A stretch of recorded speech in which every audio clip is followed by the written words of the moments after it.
Perhaps we need some outside universal threat to make us recognize this common bound. I occasionally think how quickly our differences worldwide would vanish if we were facing an alien threat from outside this world.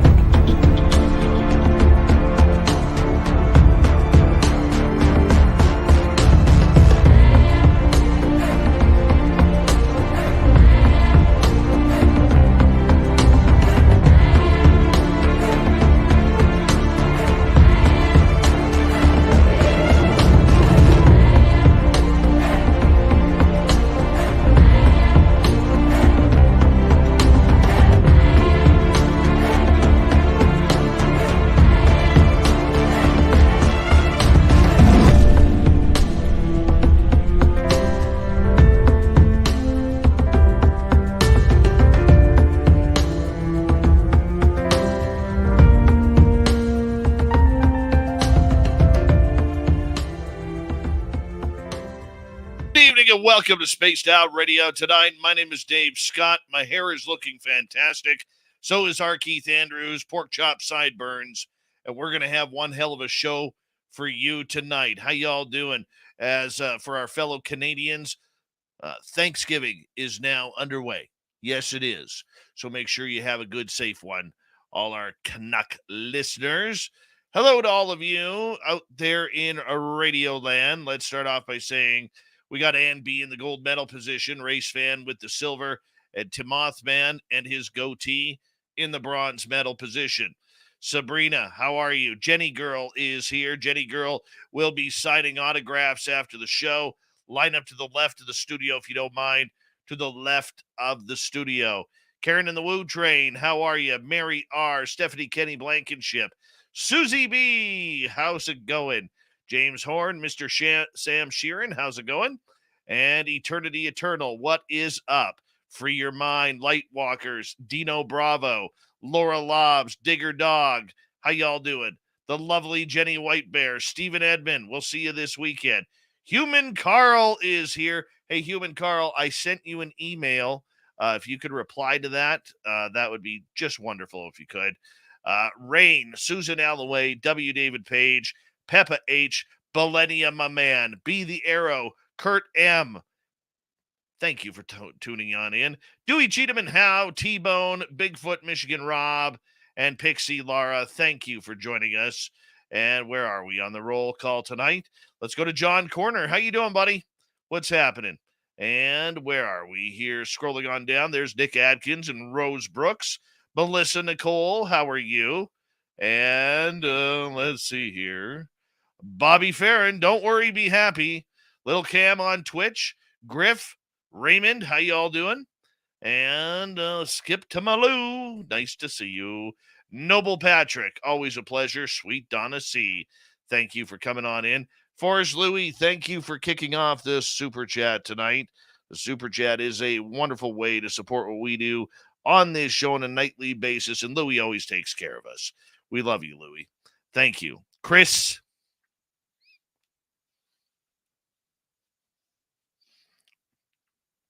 Teen, how are you?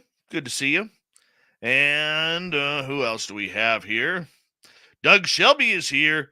The Doug Shelby has arrived, which means we can officially start this show. Continuing on, JSCO. Good to see you, my man. Rainbow Light Warrior, welcome to SOR Chat. Christine Lynn, AZ Man, what's happening? Stargazer, Vash the Impaler, Eli McGinnis is back. Eli will be signing autographs after the show as well. Line up to the right of the studio, if you don't mind, to the right of the studio. Luffy Pirate, good to see you again. Linda B, Luscious Jules, and Chastity Moore. Michael Fontaine, thank you for joining us. How you doing, Mark Sanchez? Lone Star Gemini, welcome to SOR Chat again. And the beautiful and talented Aussie Ange. What is happening? All right. Let's go to the radio side of things and click in Bill WD40 so that way he can lube us up for tonight's show, because you always want to go into a show nice and smooth. Just nice and smooth. I have this one eyebrow hair. Like, where is it? It's like, when an eyebrow hair gets in your eyes and you can never pluck it because, like, you can never find it. Yeah, that's what I'm going through right now. These are my first world problems right now, is that damn eyebrow hair that keeps cutting into my eyesight. Oh.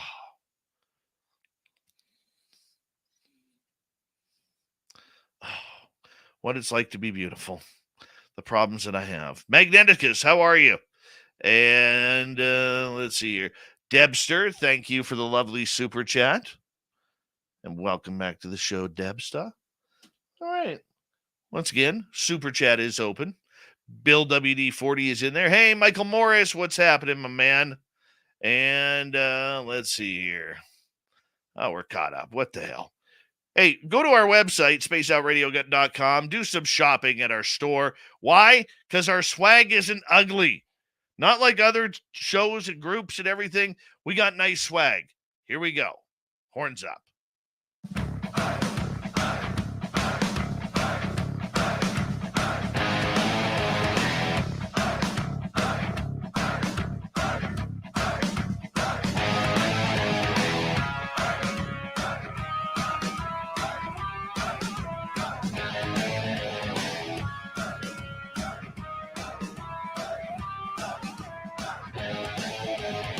From the mountains of central British Columbia to you listening around the world, this, my friends, is Spaced Out Radio.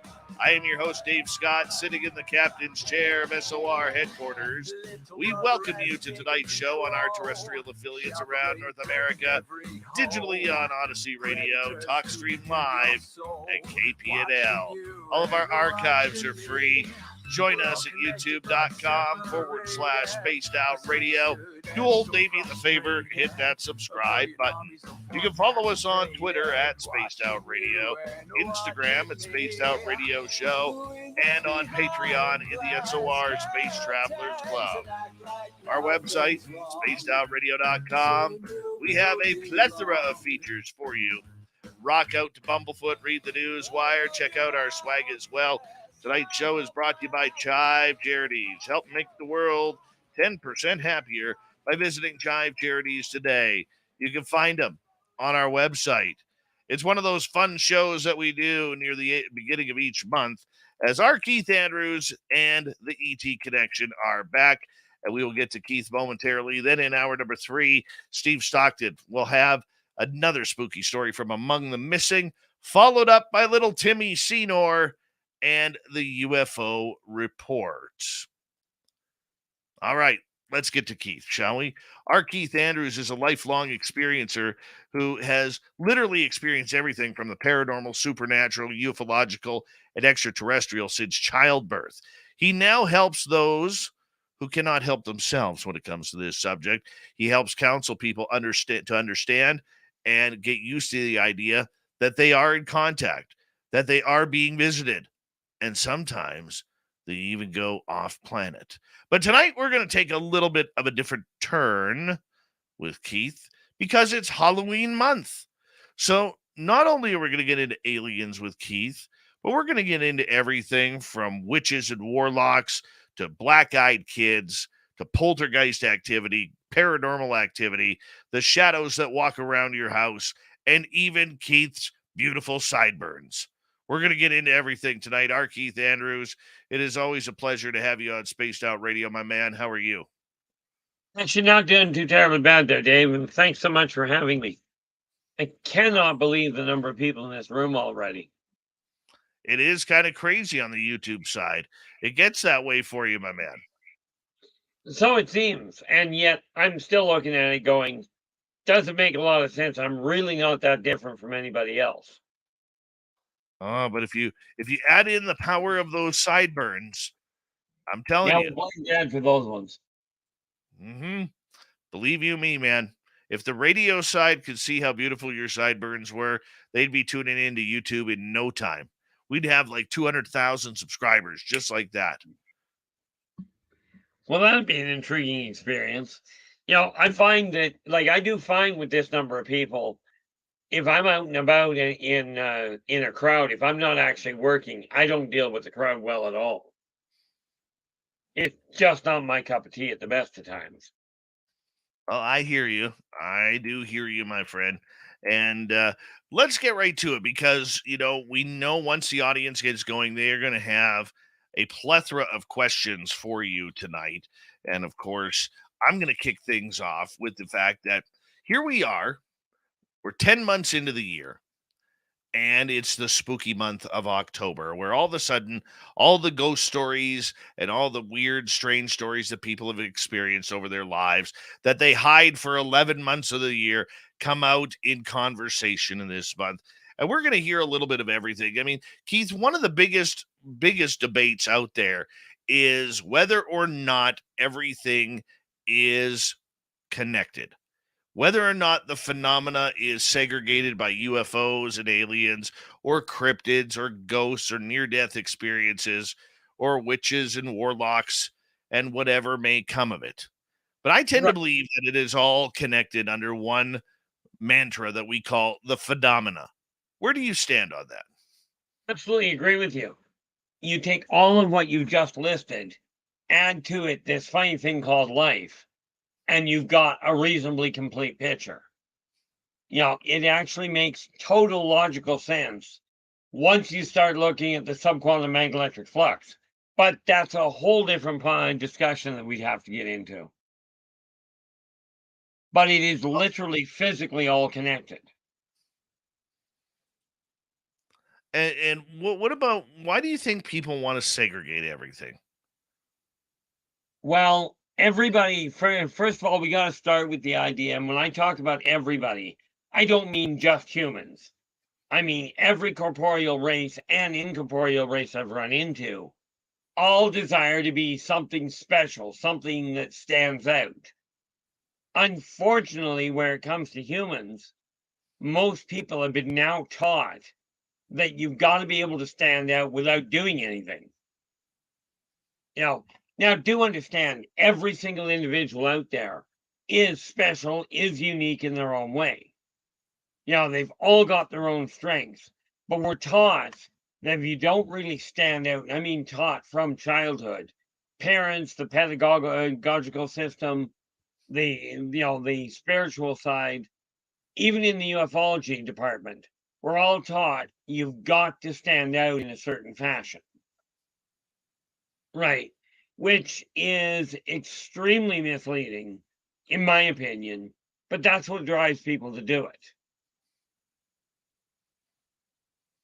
Hmm. I don't know if there's an easy way to put it, but what we've got to do is stop looking at what makes us different and start looking at what makes us similar.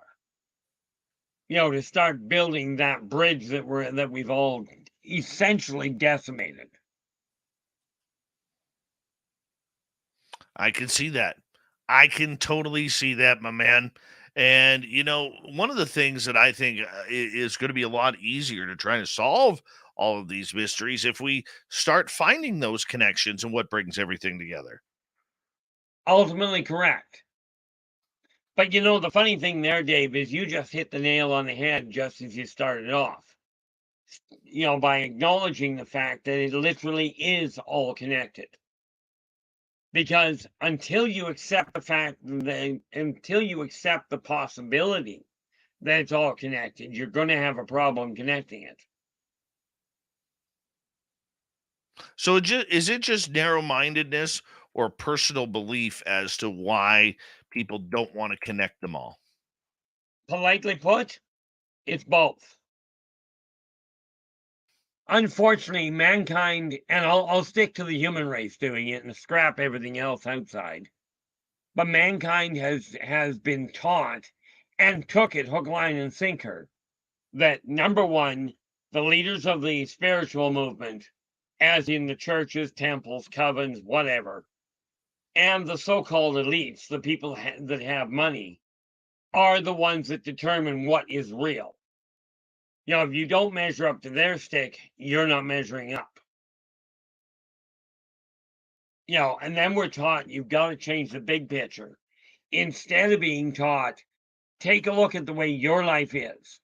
If you're not content with your life, if there's something that doesn't make sense, start questioning, regardless of what's being told you. Start questioning until the answer makes sense for you.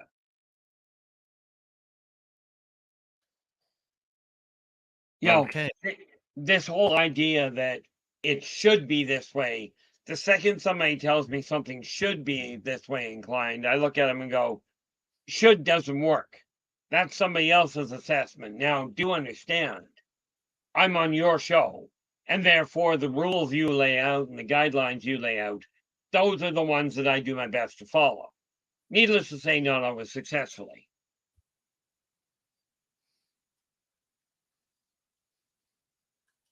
But it really is a question of everything being connected. There's that rule of say that 6-degree rule, meaning everybody knows everybody else in existence with only 6 degrees. As in, I know you, you know somebody, go 6 people down the road, and we get back into somebody knowing me. Right. Well, that isn't just relegated to the human race. That is relegated to the entirety of third-dimensional existence. Strange. Okay, so where do creatures or cryptids like the black-eyed kids or gargoyles and ghouls and goblins come into play? Well, number one, they started off real, but because people couldn't explain them, when you start looking at gargoyles, they determined, they didn't understand what gargoyles really were. Okay, so back in the Middle Ages, because gargoyles usually appeared as a fearsome entity, they figured if we put this fearsome thing on our parapets on the castle, that this would scare away the demons. Now, there's a very big difference between demons and daemons. Demons were, in a nutshell, created by the church. Daemons are a whole different ballgame. But they looked at the gargoyle and went, it looks scary to humans, therefore it's got to scare away the demons and thereby protect us. Okay, little did they understand what they were actually doing. Little did the people at that time understand what they were actually up to. But when you get to the gargoyles, that's where they initially came from. The black-eyed children, I only just recently uncovered an interesting piece of information. As we know, all things, at least it stands to reason that everything that's full grown starts off younger. Okay, starts off smaller. Like, let's face it, a cow is not born at full size. Thank heavens. Okay, well, black-eyed children are children of another race. We call them black-eyed children because, well, frankly, they're black-eyed and they're about the size of children. What I only just uncovered the information on is what they really are. Now, there's a race out there that we refer to as watchers. They literally stand by and simply record what's going on. Black-eyed children are the watchers young. Okay, so they start off observing firsthand, and then as they get older, they move further out of the contact line. But again, and of course, when we look at the cryptids, understand a cryptid is, in essence, an unidentified entity. Okay, some people refer to Bigfoot as a cryptid. Okay, for the longest time, he was considered to be a complete myth. And then people started finding him. Right. And again, as they become more common knowledge, you're no longer dealing with a cryptid. Very much like your UFOs. If you know what they are, they're no longer a UFO. But when you look at it, you look up in the sky. If you don't know what a hawk is, and you see it up there, you see a bird flying overhead, you don't know what it is. It's a UFO. It's an unidentified flying object. And ultimately, that's what it boils down to. But we're taught that if you don't understand it, it's something far more special.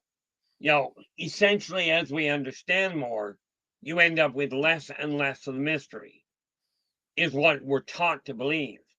The reality is, and you know this yourself, Dave, correct me if I'm wrong, but the more you find out about the paranormal, about the different cryptids that you've looked into, as you find out a little bit about them, you find out there's a lot more questions that you've got regarding the same subject.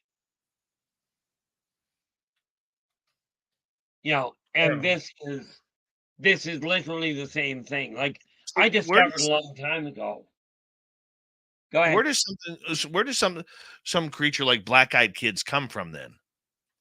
Ultimately, it's because the watchers, like a black-eyed child, is literally a young watcher, and politely put, it comes from its parents, and that begins the process of observing.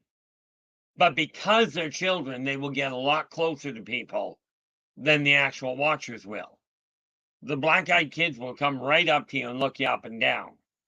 And just like a human child, they don't have the fear, they don't have the, shall we say, the social protocols down. So they get a lot closer. But they are simply another race. They're just not human. Okay. So trolls under a bridge, they exist? Yeah, they definitely do. Okay, but trolls are not, number one, trolls are not what runs around in the chat room on occasion. Okay, but trolls are not all 9-foot tall, drooling, monsters. Some trolls are very short, but they still tend to hide. It's not so much they like hiding under the bridge as they like having a roof over their head. Primarily, not, there's a theory that a troll will turn to stone in daylight. Not entirely correct. What it is they go almost totally blind and are afraid to move. So thereby, hiding under the bridge, they can see. They stay to the shadows. It's because of extremely sensitive optic nerves. But do trolls exist? Yes, but they are not those fine little guys that are yay tall with really spiky hair. All right, R Keith Andrews, I think it's time to turn it over to our audience here as the questions build up. We start off with Millennium asking, what do the off-worlders call us? Earthlings, humans, Terrans, dinner? Well, sometimes Earthlings. Most of them refer to us as Solarians. Although there are some that will refer to you, like the Teclec, for instance, do call humans dinner or snack food, or any number of words that go hand in hand with that. There are some, and I'm not talking a species that see it this way, but some of the individuals do refer to humans as a virus, as a direct threat to their existence. Okay, and yes, there have been petitions to wipe Earth out. Okay, because the animals are uncontrollable, which is essentially correct. Let's face it, mankind does not follow, 3 people don't follow the same rules. But that's a few of the things, only the only ones that actually technically refer to to humans as Earthlings are the ones that actually have either studied Earth itself or come and visit it to find out that that's what they are. Okay. Many will refer to them as humans or some refer to us as humans, but that has more to do with a pronunciation problem than a different name. I could see you calling us humans. That just sounds funny. That just I've called people a lot of things over the years, but yeah. All right, let's move on here, Keith. We got another question coming from Voices, who has about 1,800 questions for you so far. Keith, do all the ghosts and ghouls get more active during Halloween month? Absolutely not.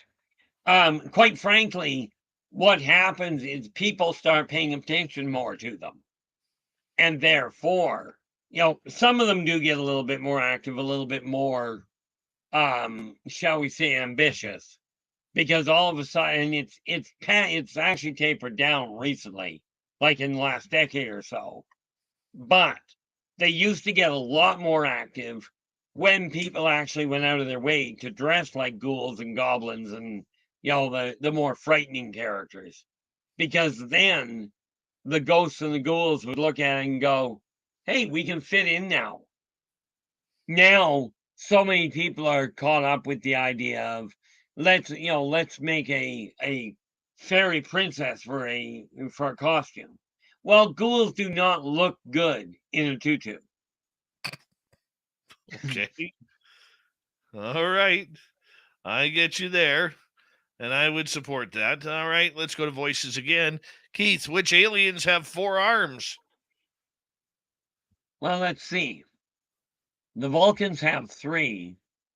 There is now. Are they marked? I'm just trying to think. I know they actually live on Mars, and I haven't got the name for you right offhand.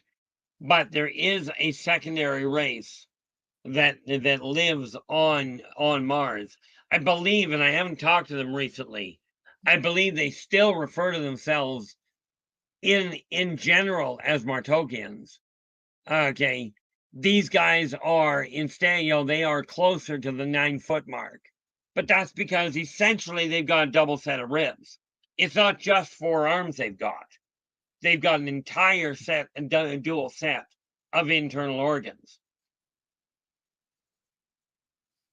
And I mean, it's a very weird setup the way they deal with things, because and I am actually including those ones. I am actually writing those ones and filling in the details on those ones. But they only have 2 legs, but everything else is doubled up. Well, everything in the torso is doubled up. But these people are much more combat oriented than you might think. And as you can well imagine, not a good idea to pick a fight with. All right, let's move on. Let's go over to, let's see here. Sabrina. Humanity is indoctrinated into a cult mentality labeled as their society, trained to accept, conform, and comply with whatever their society dictates they think, say, and do. What's your thoughts, Keith? I essentially agree. People are being taught, if you do not agree to what the general society you're living in says, then you're an outcast. The intriguing part is when that happens, you end up with a sub-society. Okay. Problem.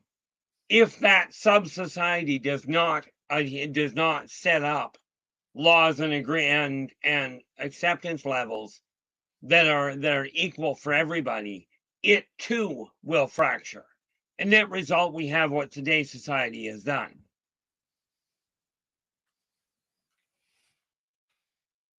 Weird. But I know, you know what? You're right, though. You're right, though.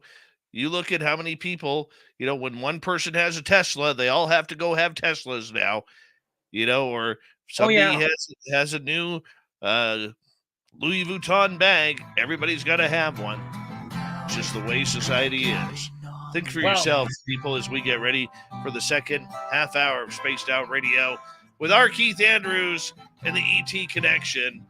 We will return with more of your questions and comments on Spaced Out Radio. Stay tuned.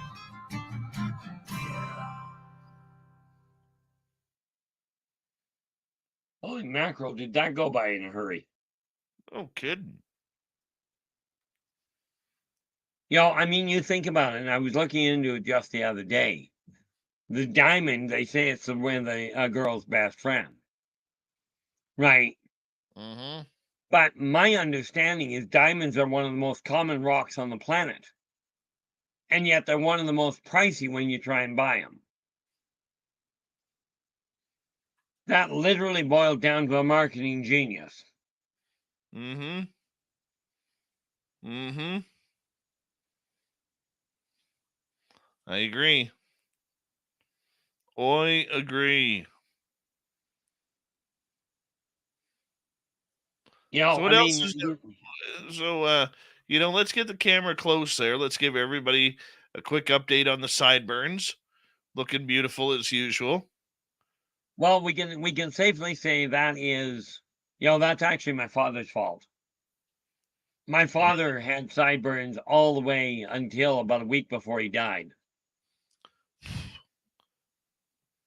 But like I've told people, from my beard and mustache go from time to time because I get bored with it, or it gets itchy because it's too hot. The sideburns, they're just there. Mm-hmm. Good morning, Stephen Finnegan in the UK. Nikki in Seattle. And you got Anna's question there. Tokeland, how you doing?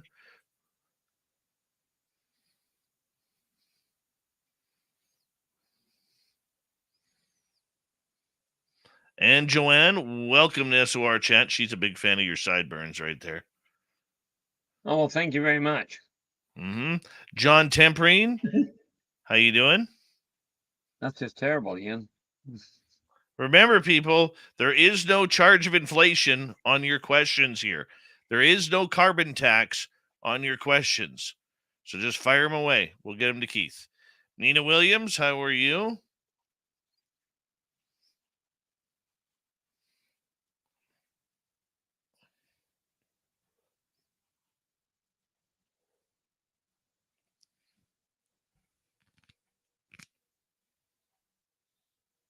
That one's kind of empty. David Lopez. Oh, hello, Ross Dogs. What's happening? You on the night shift tonight?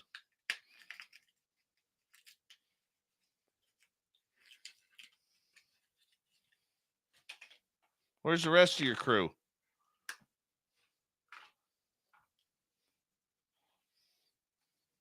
Jiminy, is that a rolling hurry? R Keith is not a smoker. No. It's the one thing I never did smoke.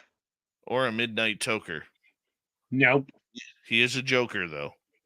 Well, people tell me I am, but I'm looking at going, I really don't see what I'm saying is funny. Just wait until wait for this question from Steven, okay? Yeah.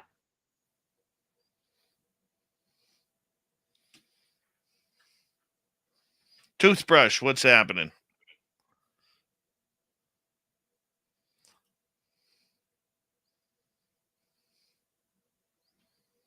Neil Warden, there he is. Give us a wave there, Neil Warden.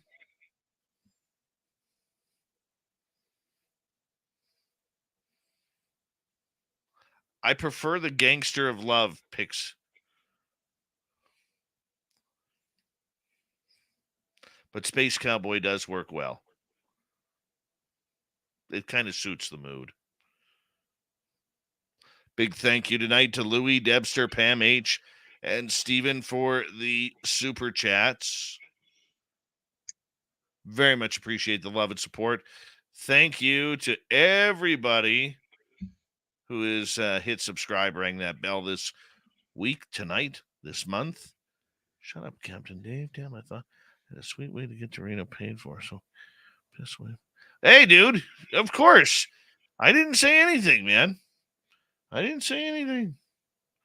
Don't be blaming me there, the Doug Shelby. The Doug Shelby. You better get your ass there. Saddest Vodka, welcome to SOR chat. Do you have enough shots to go around for all of us? And remember, people, you could join our Patreon club, SOR Space Travelers, right now on Patreon. The link is in the description below. And if you go to our website, spacedoutradio.com, we got great looking swag there. Okay? We don't have ugly swag. Not like the other shows. Our swag is nice. Hey, Reality, how are you? Here we go.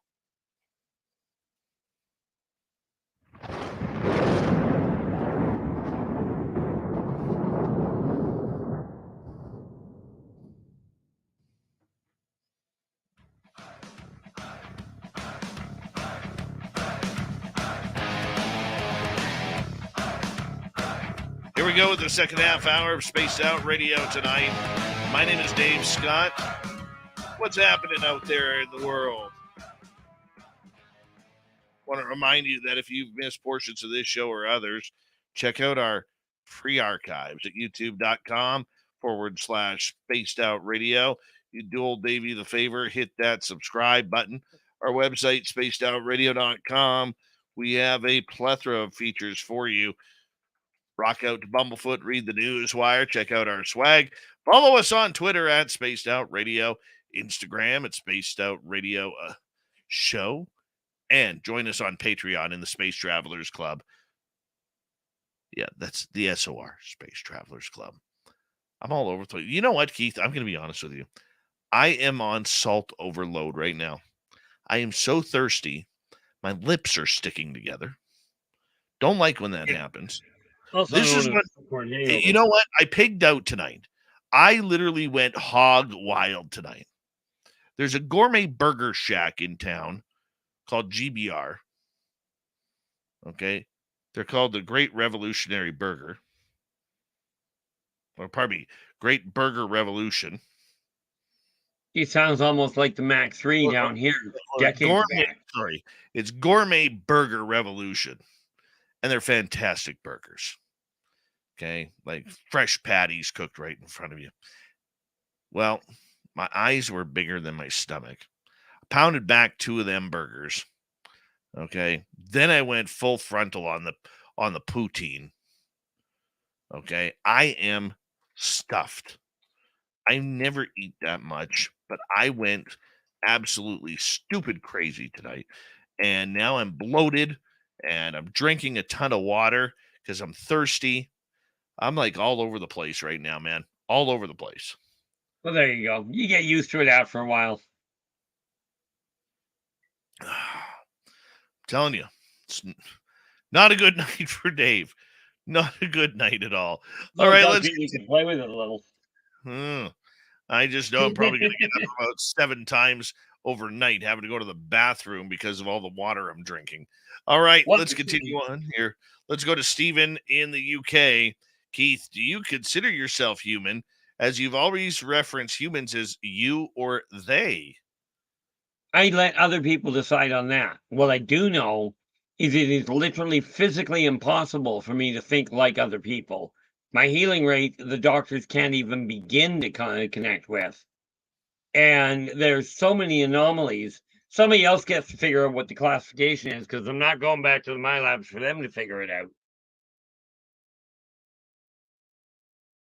You know, I simply look at myself and go, I am that I am. All right, let's go to Darth. Keith, with Halloween coming up, do the aliens celebrate holidays like we do? Christmas, does it resonate with them like it does here with us? I sort of have to give that in 2 parts. Some of them absolutely do. But when you're talking about they have their own holidays. A lot of them are freedom days, as much like our Independence Day, or Remembrance Day. Where it comes to Christmas, as it were, the ones that are living on Earth or that have spent time on Earth and got to know some of the customs have certainly carried them over to their own worlds. So yes, humans have had an impact on the intergalactic scene. And they certainly have other holidays. They don't have this idea. The one thing I haven't seen a lot of is, oh, this is a day where the government takes a day off, ever. It's a question for them. You get into government, you don't get a holiday until your term is finished, because you're working for the society. It's one of the sacrifices that they choose to make. When you take, now that is in their worlds. Like I said, here, if they are here, many of them will follow certain traditions. Do they put as much weight behind a lot of it? No. Okay, let's move on. Let's go to Big Dog down in Arizona. I do housekeeping for a living, Arizona Cardinals Stadium. So do other beings or aliens like sports on Earth? If so, what kind? Well, there's a lot of them that most of the ones watching the sports on Earth absolutely feel that the sports are way too tame. As in, not enough bloodshed, not enough death. Okay. And of course, as I got told one day, well, if there's no death on the battlefield, aka the sports field, where do you get your snacks from? But they do thoroughly enjoy.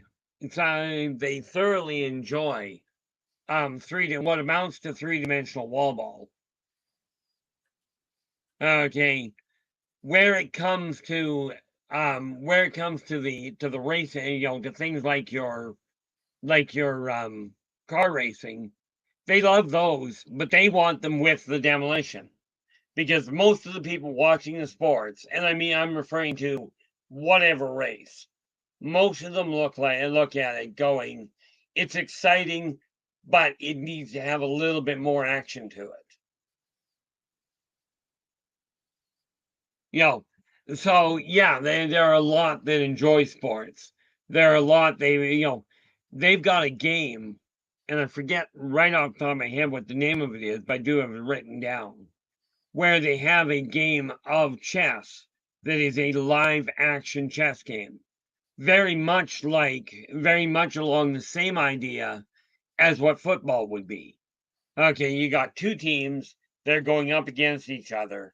But when you're looking at live action chess, okay, you get the right person in the pawn position, they can actually take out a knight.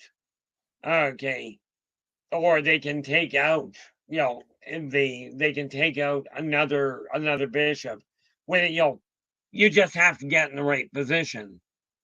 But if they survive the game, then they get promoted to a new team. It's a lot more physically demanding. Like chess for humans, we sit down and you move little pieces around.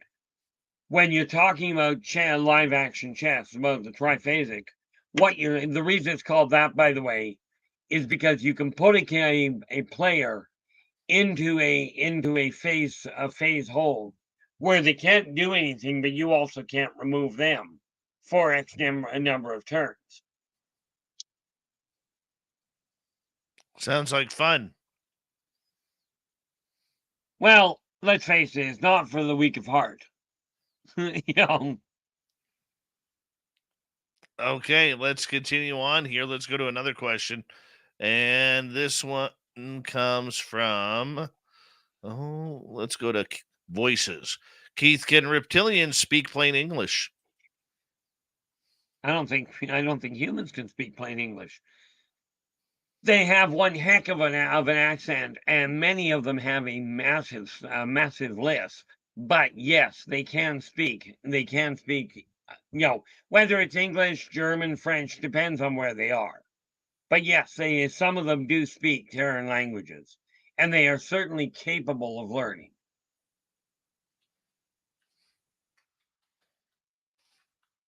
All right, let's continue on here and let us go to Corey. Do black-eyed children emit radiation? Technically, the answer would be yes, but not at a level that's going to have any impact on humans. And the way of identifying them as individuals is because of the radiation that they emit. Kind of like humans have a fingerprint.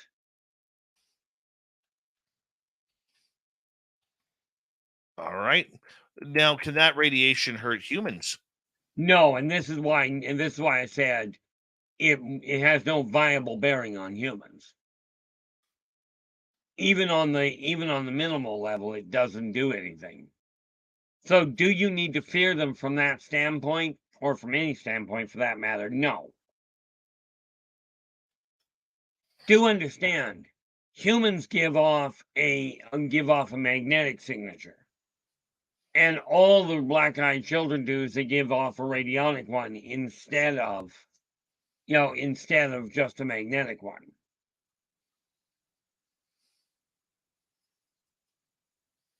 I Okay, will tell you this, it makes it a lot easier to keep security levels, contained.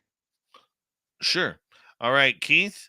This is from Voices again. Is there an entity with a jack-o'-lantern as a head and a humanoid body? In a manner of speaking, the answer is yes. But we are not talking about the chap that's got an actual human body. We are talking about an Arborian. Okay, it's a subrace of Arborians. But what you're looking at is literally a walking. You're literally looking at a walking pumpkin. Talk about pulling a stupid blank. Okay, there are some races that literally, if you look at it, he walks around. Some of his plant limbs make him look human. Does he ride a horse? No. Something to do with the fact that he just doesn't have the balance. Have you ever watched the way these things walk? It's more of a staggering walk or a balancing act, if you will, than anything else.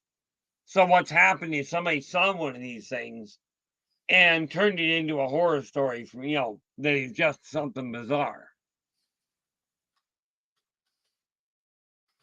Okay, let's continue on here, Keith. Voices again. What would happen if a human asked a reptilian to go on a date? Really? Well, yeah, really. Hey, very simple. Number one, if the human turns around and asks, it depends on the reptilian. Okay, some reptilians will go on a date with you because they figure it's a free meal. This is not the reptilian you want to go on a date with. Because rest assured, they're not looking at this as though you're going to a restaurant and buying them a meal. That would be the tactic. I would not recommend going on a date with them. Okay, but if we start looking into Chitauri, which are the only reptilian-based race that I know of that actually has 4 fingers and a thumb, yeah, they will quite readily, if they like the individual, they will quite readily go on a date. Now, at this point, it will be underground because they are not ready to reveal themselves completely to the surface world. And the obvious answer to the side of that is, would that potentially create, or could it potentially create, a naturally conceived hybrid? Or half-breed is more to the point. And the answer is yes. They are genetically compatible. Okay, within reason, although there are some hiccups that end up showing up.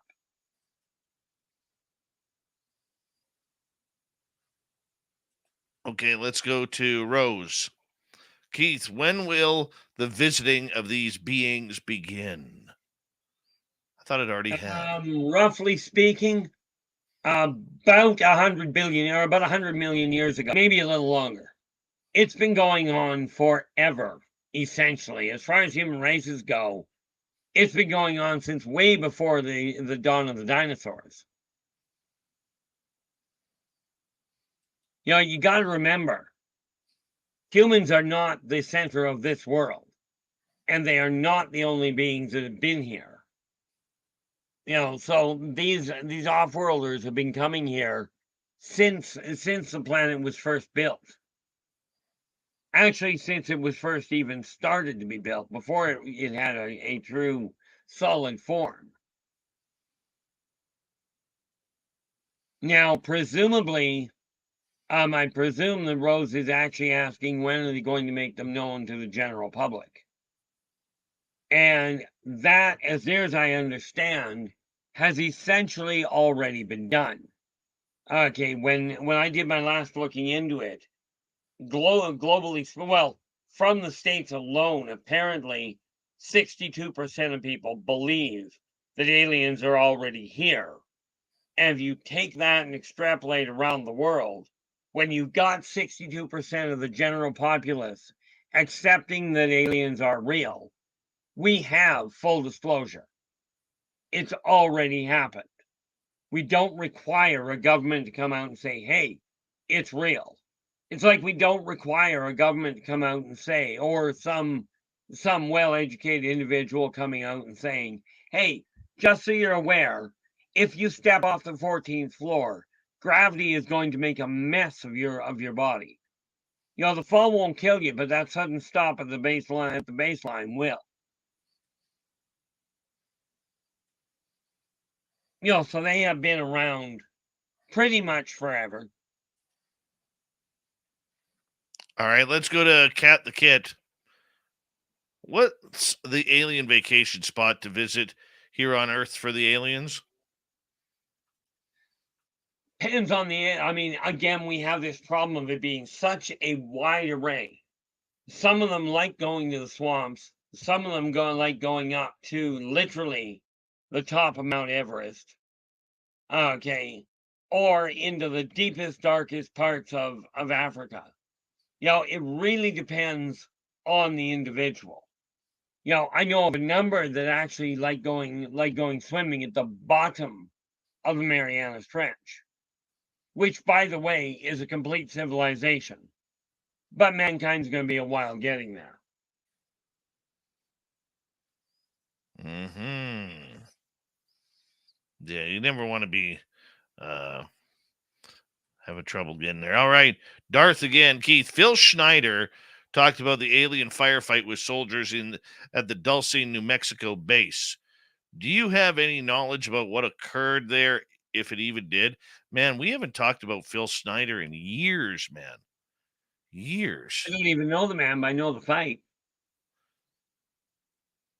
In the Dulce base, they have people that they have a number of off-world captives.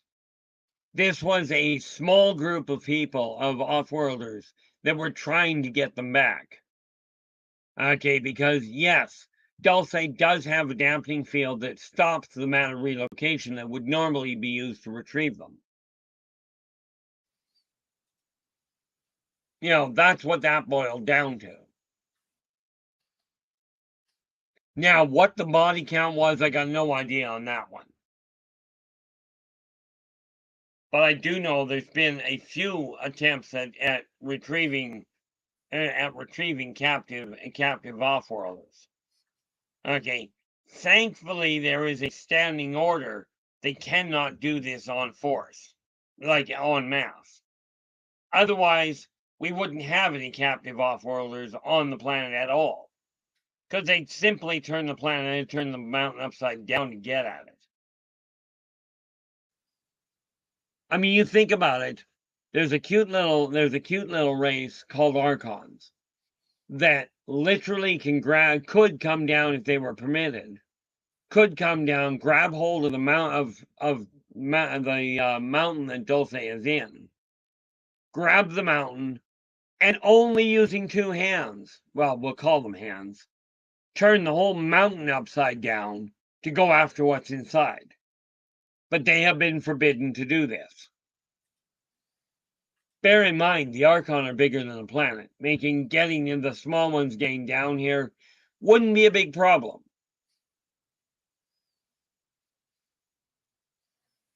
Okay, we got under 5 minutes to go here before we have to go to break here at the top of the hour.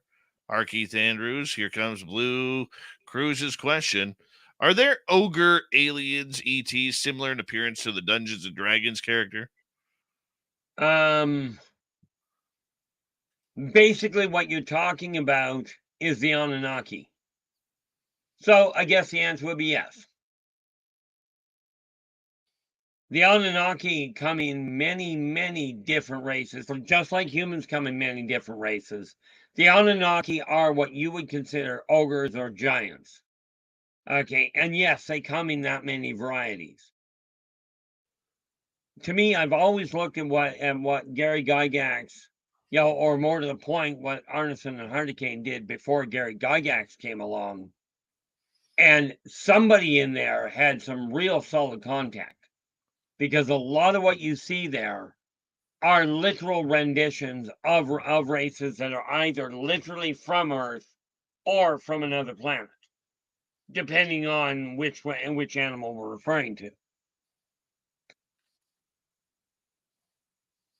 Mm-hmm. So yeah, they absolutely are, or absolutely they exist. All right.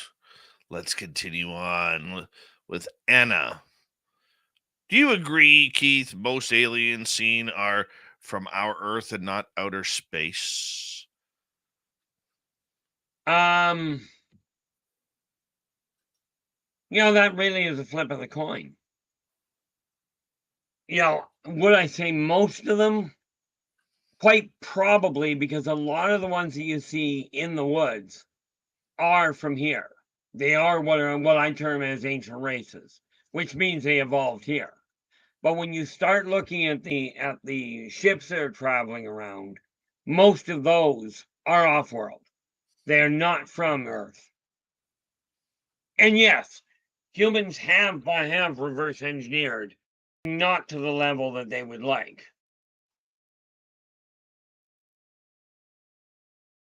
Should we try and squeeze in one more? I think we can. I think we can. All right, let's go to voices. Are you related to any of the Greek gods, Keith? Or Not is that it I'm just your personally aware of. sideburns? How about your Not that I'm sideburns? personally aware of, but I did know a number of them. Your sideburns? How about them? The closest thing to related to a god that would be related to my father, and I somehow don't see him as a god either. I mean, don't get me wrong, I loved him a lot, still do, but he's dead. But no, I knew a number of the Greek gods, the Roman gods. Yes, I've been around for a while, and you get to figure out just how that fits. But as far as I'm aware, was I ever related to any of them? No.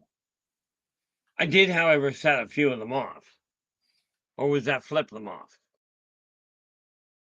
Well, talking tough with them middle fingers there, Keith. Talking tough. All right. I can't even do that. Let's see if we can. That's the sad part. The closest I can come to there is this way, which isn't considered as bad. All right. Supernova wants to know, what can you tell us about the planet Zindaki? Zindaki? But it actually be pronounced Zindaki. Whatever. Let's just get to it. From my understanding of Zindaki, first of all, it's a wildland from hell. Okay. A lot of what is there, whether we are talking plant or we are talking animal, doesn't matter. It's still going to try and do you in. This is one of those planets that it's a wonderful place to visit if you like safaris. It's not a great place if you're thinking of setting up home. Why is that? Well, because the poor little thing, when it gets hungry, will open a sinkhole and swallow your entire neighborhood. That's how it eats. It's pretty much the reality behind that one.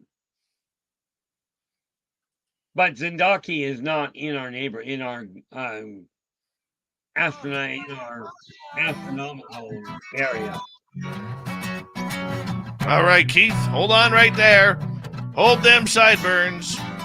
R Keith Andrews and the ET Connection continues on Spaced Out Radio. So We have Keith for another hour here on the Mighty SOR. We will be right back with more of your questions. Stay tuned.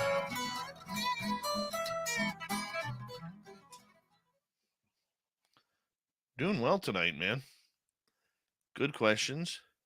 Yeah, some very odd.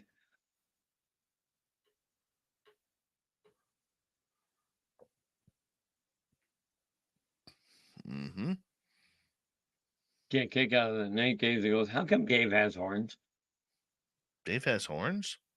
Yeah. Well, What is your Dave? hair in a couple places is standing up. It looks Oh, similar to yeah, horns. I guess so. I'll give you that one. Yeah. All right. Kawhi Snyder, how you doing, buddy? Hey, Random Gee, how's it going?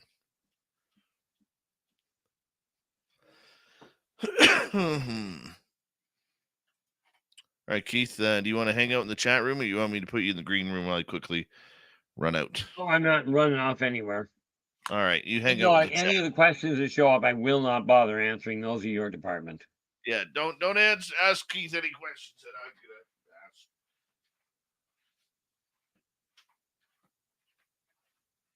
No, the way I look at it, guys, I wonder if I've actually got it here. Where are we? Okay, that didn't work. Take that one and open that up.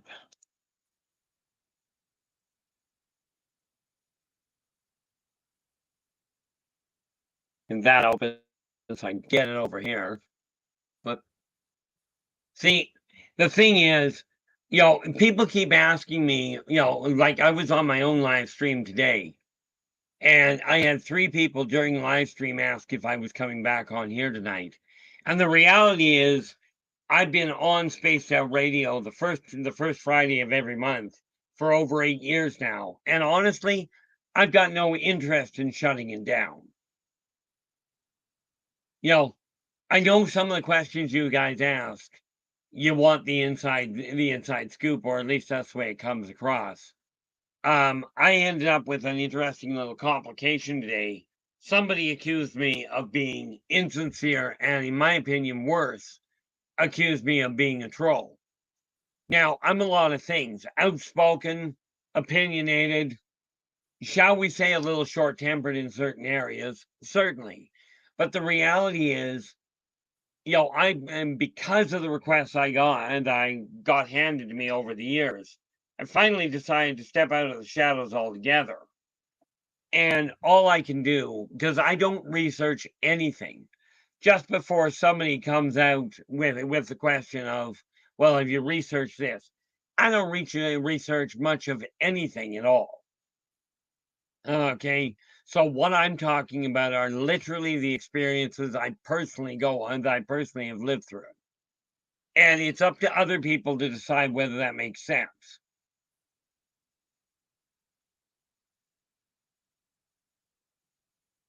From my standpoint, there's what I see is a lot of, if you will, forced or imagined segregation. Okay. And what I mean by that is people keep finding ways, new and exciting ways, to make yourself less of a unified front. This does not work well where it comes this whole idea of, when are humans going to be invited into the consortium as full members. That is going to require the major majority of people being of a unified mind. In other words, accepting that regardless of your race, your skin color, who you're crawling into bed with, who you're voting for, regardless of all those, you have to start looking at humans as one species. And right now, mankind is nowhere near doing that. So I mean, this is why it's like I tell people on my own stream. I returned to this world for one reason, and one primary reason only. Okay. And the reality of that is I came here to simply remind people that working together, we can make this a better world for virtually everybody. Now, I noticed a question, I think it was more of a comment. The one thing we have to realize in this field, especially in this stream and in my live stream, there are certain things we have to simply accept, or we've got no way to have a conversation. You've got to have guidelines that are simply taken as that's real. You know, I was just saying, Dave, somebody asked, what if the consortium isn't real? And I'm like, well, we could go down that rabbit hole and go, what if I'm not really here? What if you're sitting staring at a blank wall, thinking I'm here, you're asking a question, and you think I'm responding to your question? Now, at the same time, what if you're not really there and I'm simply staring at a wall, thinking I'm hearing your questions and responding accordingly? Now, this is where things get into a really twisted realm. Okay, we got to cut it there because we only got 30 seconds. Did you answer Derek's question or Neil's Depends question? on what Derek's question was. Do you know the way to enter Earth, or what did the aliens? I didn't even see that question. Okay. So no. Okay. Hi, Justin Hemmingson, Derek Galloway. How you doing? Little Timmy Senor. Nice to see you. Thank you to our super chatters, Louie, Deb, Pam H, Steven, Darth ×2, Big Dog, Lori, and the Ferret. Good Canadian CFL guy. Here we go with the next hour, everyone.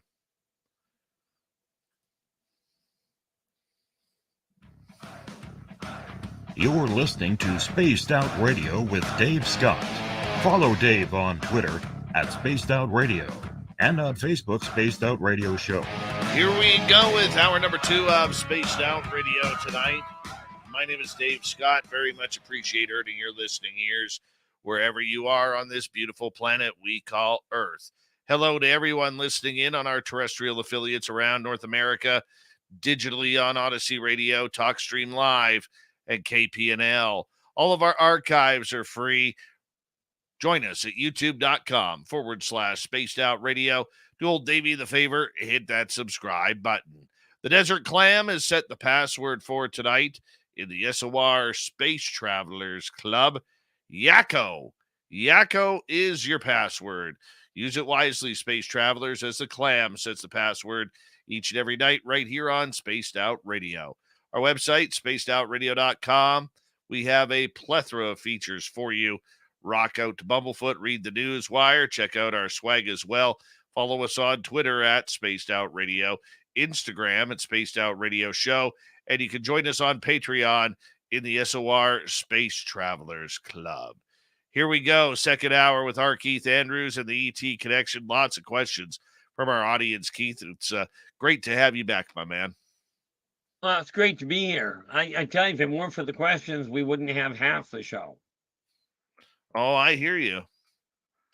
And let's continue with them because they are loaded right up. Let's go to Jules. Are the watchers from ancient texts the same watchers of ufology, and are they Sasquatch? Well, we start with, from everything I've gathered, yes. They are the same watchers that are in ufology now. Are they Sasquatch? No. But they are in communication with Sasquatch. Quite frankly, they're in communication with a lot of people. But yes, from my understanding, they have been around for that long. All right, Bad Daddy wants to know, what's your thoughts on what's going on in Antarctica? Well, we'll start with, it's way too cold for me to bother going down to visit. But there is an access point at both South and North, both at Antarctica and the North Pole, up in the Arctic Circle. But about 1.5 miles, 2 miles into that hole, there is a jump point that if you send a probe down, it's going to pop out on the top end of the planet, and you're not going to see what's inside anyway.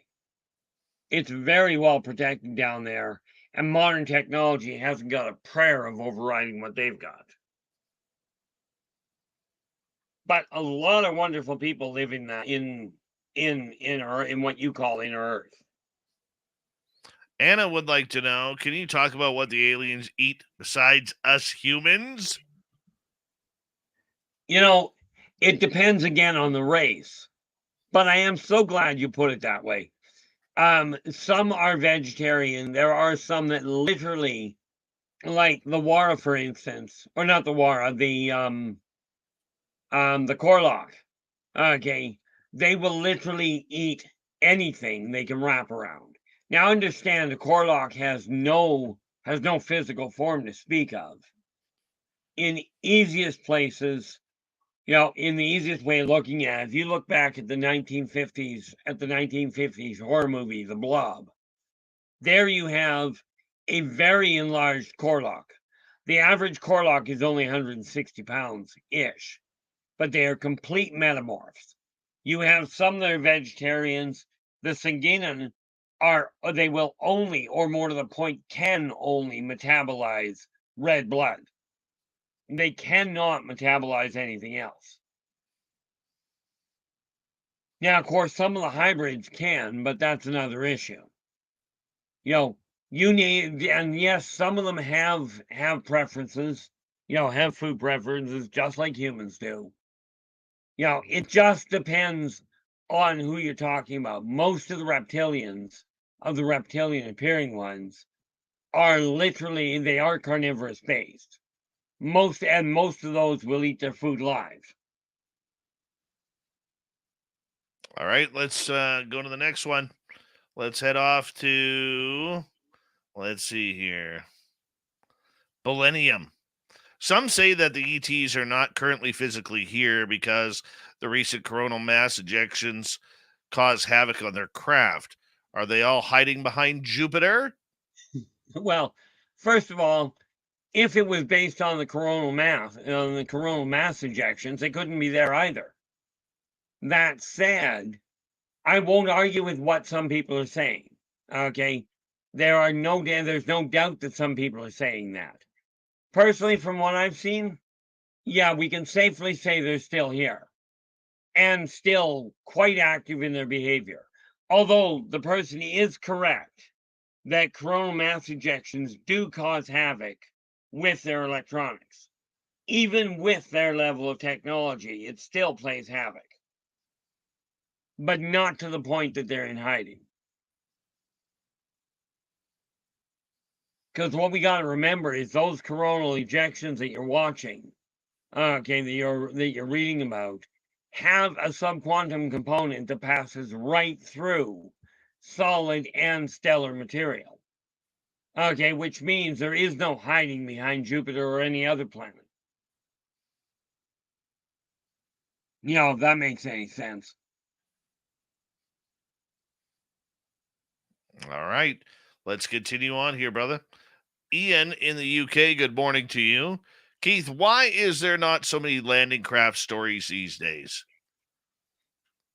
I can only surmise that there's a lot of people that are seeing them, but because of the way, quite seriously, and whatever you do, obviously, Dave, don't take offense to this because you're an abnormality. There are a staggering number of people in the UFO community that will insult people that actually tell about these claims or call them liars, call them frauds, whatever, where this word is getting around and people are not likely reporting as many. I suspect the other part of it is also part of the equation, where where they're getting reported to agencies and not to major outlets, like even the social media side. And again, it's because of the thing we talked about earlier, where people are being forced into segregation, if you will. Continuing on, let's go to Kira. What beings are pure golden energy in the outline of a human but no face? And what is their connection to Earth and humans? That would be some of the ancient Elfid. It's not that they don't have a face. it's that some of the ancient elephant, when they burned through their corporeal form, what they did was they became too bright to actually see the specific features of. So they look like literally a golden, or some of them a silver form. Now, of course, that's one that will show up that way. The other one would be your Yumian, which literally they choose a bipedal appearance, but they actually have no face. They don't have any physical features to speak of, as it were. All right, let's continue on. Moving on to Millennium. Keith, do you still have my lab experiences, or have you been able to sever that connection? For the most part, the answer is I still have experiences. Yes. Am I still under my lab control per se, or do I go to the my lab areas anymore? No, I've managed to get enough friends in the right places that they don't do that. Okay, I don't go back into the my labs anymore. Do I know what they're up to? Yeah. And before anybody goes there, no, I'm not giving you locations. Number one, I can't give you the location of a local grocery store. Okay, so, space and directions is my strong suit anyway. But yeah, I still absolutely deal with them, just not from an experimental side anymore. All right, let's continue on because we got lots more to go here, my man. Let's go to Stephen in the UK. Good morning to you. Can other races catch our illnesses like cold and flu? Very few of them. There is one race I can think of offhand if they bothered. The Mobians could, because, well, frankly, the Mobians are human.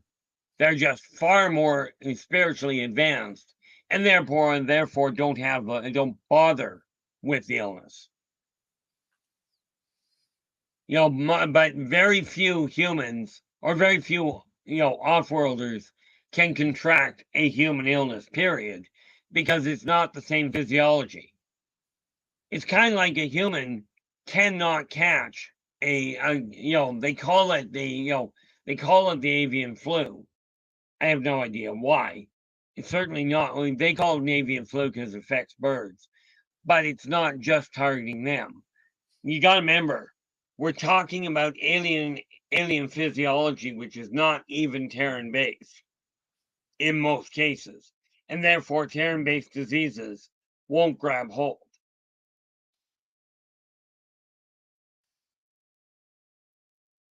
I think that's the way to put that. Let's move on. Let's go to Neil. Is there an alien race that really likes humans? There's a number of them. Okay, the Nordics like humans. When you take a look at the Spare Knocked In, they absolutely love them. Spare Knocked In are about yay tall. Okay, they literally look like a button mushroom. Okay, but when you're looking at aliens, the Pleiadians, they like them. They don't come in. The purebred Pleiadians cannot come here. Simply because they can't actually live on Earth at all. The atmosphere here will literally kill them. The Alpha Draconis, what you know as Alpha Draconis, what I know as the Sarkon, they like the attitude of the humans, but they do find humans are a little fragile. Of course, you got to remember, the Sarkon, or the Alpha Draconis, are in the neighborhood of 15 feet tall and armored. You can see why they see humans being a little, shall we say, fragile. All right, let's move on, buddy. Let's go to Darth. Have the aliens, through dreams or thought projection, given ideas through the decades to the writers of films about them? Examples: George Lucas with Star Wars, and Steven Spielberg with Close Encounters, or E.T.? The answer is yes. Whether it was done by through the dreams or direct connection, I cannot say for certain. Okay, I also know that the gentleman that did, it hit 2 out of 3. the gentleman that did the X-Files, and I forget the guy's name, okay, is another one that had the right information. And I know there is a European, or at least 10 years ago, there was a European director who I don't know what his name was, also had direct connection. So yes, they absolutely were in contact, and in all fairness, may well still be. Whether these people will admit to it or not, sorry, not going there, because I have no idea. All right, let us move on, Keith. We're having a good night tonight. Let's go to Neil. Keith, you are face to face with a Draco, and your 6-shooter is all out of bullets. What do you do? Well, number one, I ain't going to be pulling the gun on him in the first place. Tearing, if I'm standing in front of a Draco, if I don't have at least a 120, and I mean 120 millimeter autocannon, I'm not pulling the trigger. Because a 6-shooter, even a 50 caliber using blazer rounds or tumblers, isn't going to penetrate their hide. Okay, and all that's going to do, therefore, is annoy them. So, guns, not a good option. My personal opinion is put the gun down and ask him to sit down. Ask him if we can sit down and have a talk. Far better reaction. I like that. I like that a lot. Voices would like to know, Keith, is the god Pan real? Well, Pan is real. Is he a god? That depends on who you ask. If you ask Pan, Pan is absolutely a god. Bit egocentric, but Pan himself is real. He was just an oversized Ituari. Correction. That is wrong. He is not Ituari. Give me 10 seconds, because now I'm pulling a blank and it annoys me. I can do that. He is real. He's a real one. Mr. Like I Grinch. said, he's real, but he is not a god, unless you ask him. And I'm sure you guys know some people that think they're God.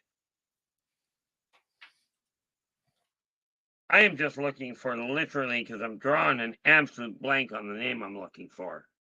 That's why I write it down.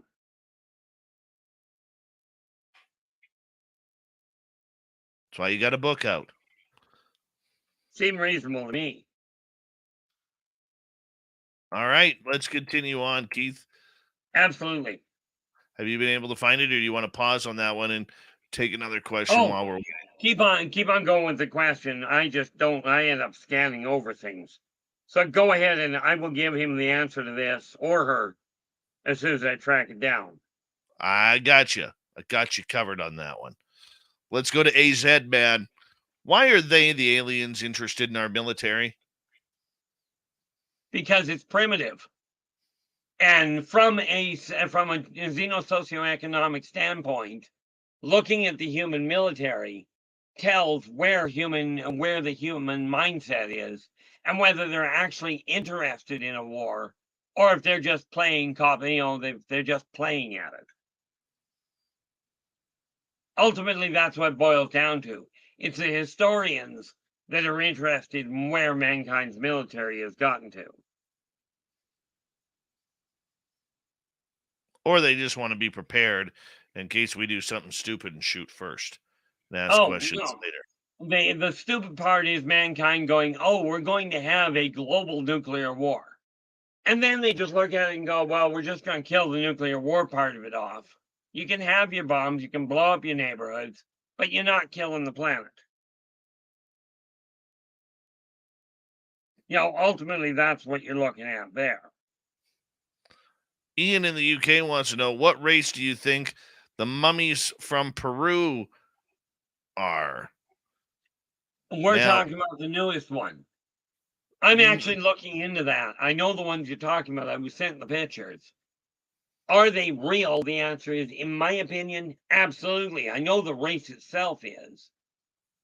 Okay. And I'm pretty certain that they originated way back, and I mean way back, before even the Zeta Reticuli started to evolve. Well, the DNA originally done on those showed that they were baby llama heads. Okay. So I don't know. Well, this is why when people talk about the pictures and what have you, I cannot speak to the veracity of the pictures. I can tell you the veracity of what they look like, and what they're representing is, from my experience, is a real entity. All right. You take a look at the Barnum and Bailey's monkeyfish, or whatever the heck it was, that was made up to look like something. Very true. Very true. Okay, Keith, let's go to John. Are Bigfoot or Dogman of alien origin? Well, that depends entirely on who you ask. In my opinion, no. In Dave's opinion, well, I'll leave that one to Dave. I don't know enough about the Dogman itself to really pin down where it comes from. But no, from my standpoint, Bigfoot is very simply Gigantopithecus. We will agree to disagree there, my man. I agree with you wholeheartedly on that one. Now, on the other hand, the Wara, which look very similar to the Sasquatch, are absolutely off-world.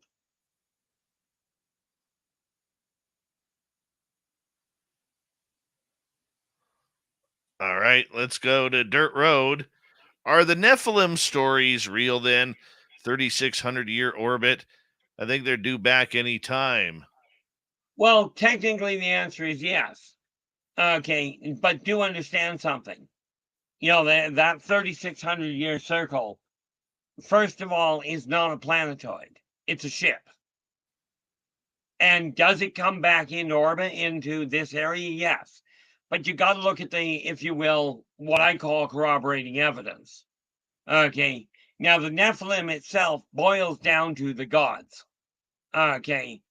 But the reason I say it's a ship is the orbit they've clocked and that they've calculated is accurate. But if you take a planet and bring it inside this solar system will come apart at the seams. Unless said planet, i.e. ship, has a gravity dampening field to cut down on the impact, thereby cutting through the area without upsetting the gravitational pull.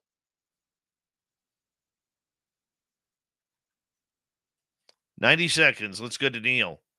Are there any aliens that could eat Dracos for breakfast? Oh, certainly. There's a couple that could.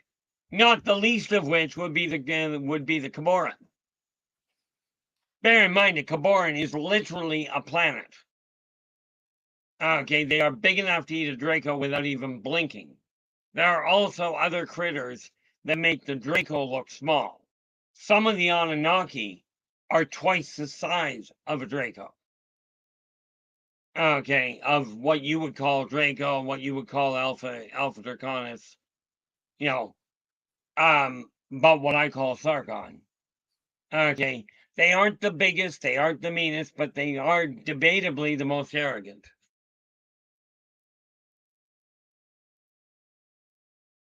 Yeah, we could sneak in one more. We got 30 seconds. While we're on break, I will find the answer to that other question. All right, Neil, quickly, we've got 30 seconds. Do you know a way to enter Earth?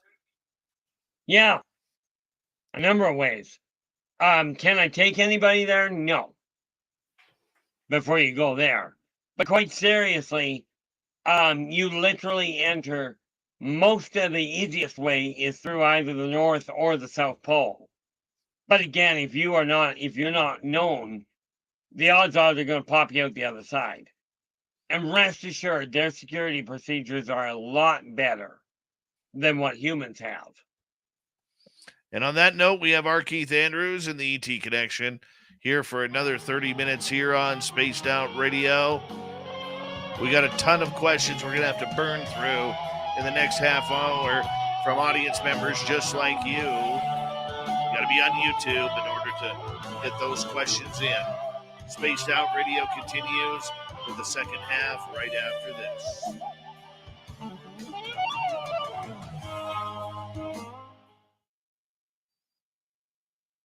What do you say there, Arf Keith? I don't know, Beth. How are things on your end? Pretty happy? I do hate it when I have something worked out and forget where the heck I put it.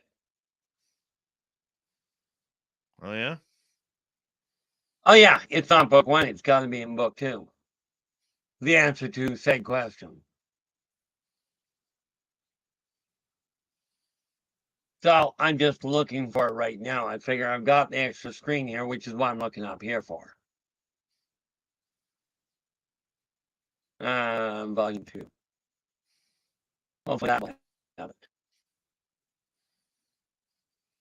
And volume 2, that is volume 2.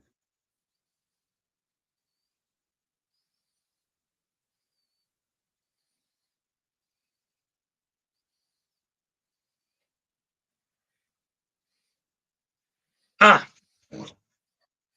have an answer for that question there. You'd think I would have remembered this. I've actually got him already written into the other Balkan Chronicles. The god Pan. Yes.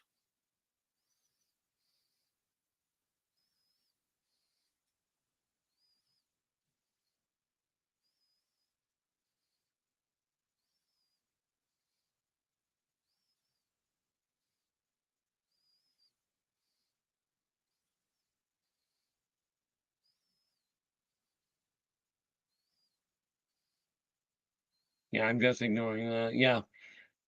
Some of these questions, I'm glad you filter through them, because some of the comments that get made in here, I'm like, okay, well, because I really don't understand when, like, I don't recognize when people are being facetious or just trying to be silly about it.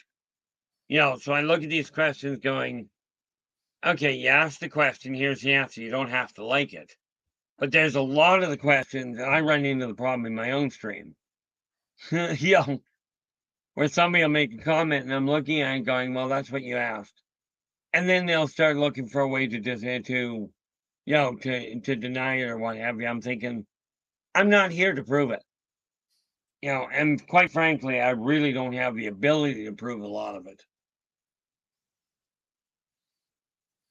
Mm-hmm. I hear you, my brother. I hear you.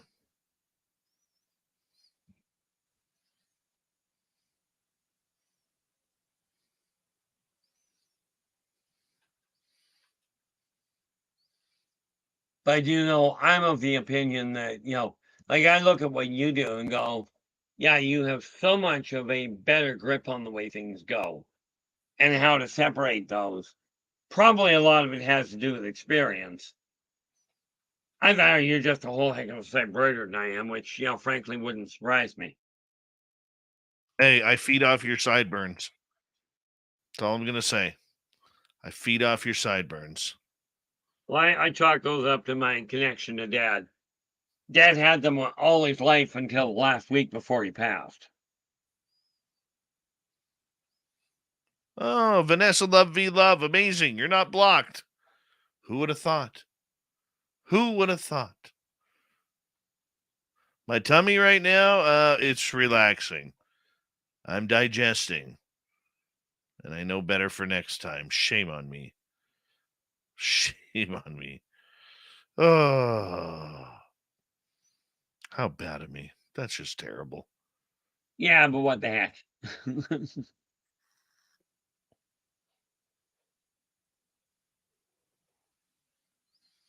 No, it's funny, a lot of the questions that pop up. I mean, we've been getting some phenomenal questions tonight. And I'll tell you, it makes it so much easier.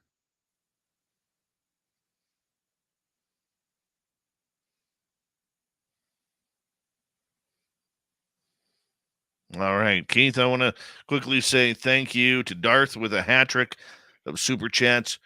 Random Gee, Ferret, T-Bone, Lori, Big Dog, Louie, Debster, Pam H, and Steven.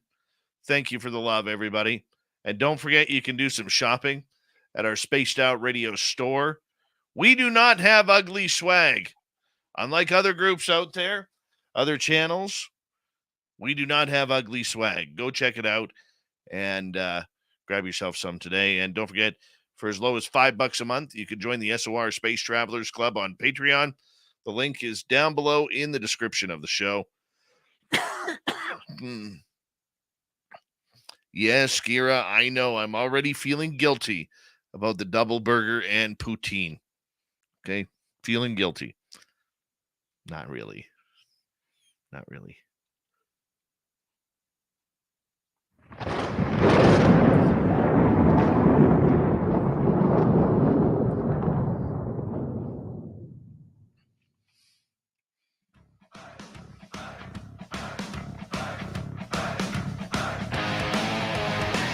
Here we go with the second half of Spaced Out Radio tonight. R Keith Andrews and the ET Connection continuing on. We're having a great time. Reminder to all of you that if you missed portions of this show or others, check out our free archives by going to youtube.com/Spaced Out Radio. Do me the favor, hit that subscribe button. Our website, spacedoutradio.com. We have a plethora of features for you. Rock out to Bumblefoot, read the news wire, check out our swag as well. Follow us on Twitter at Spaced Out Radio, Instagram at Spaced Out Radio Show, and you can join us on Patreon. Boy, where's my mind tonight? Use a donut. Use a donut, man. No, I couldn't. No, my waistline cannot. All right. Patreon at the SOR Space Travelers Club. Here we go, Keith. We got a ton of questions for you as R Keith Andrews joins us for the ET Connection. Start off with Darth here.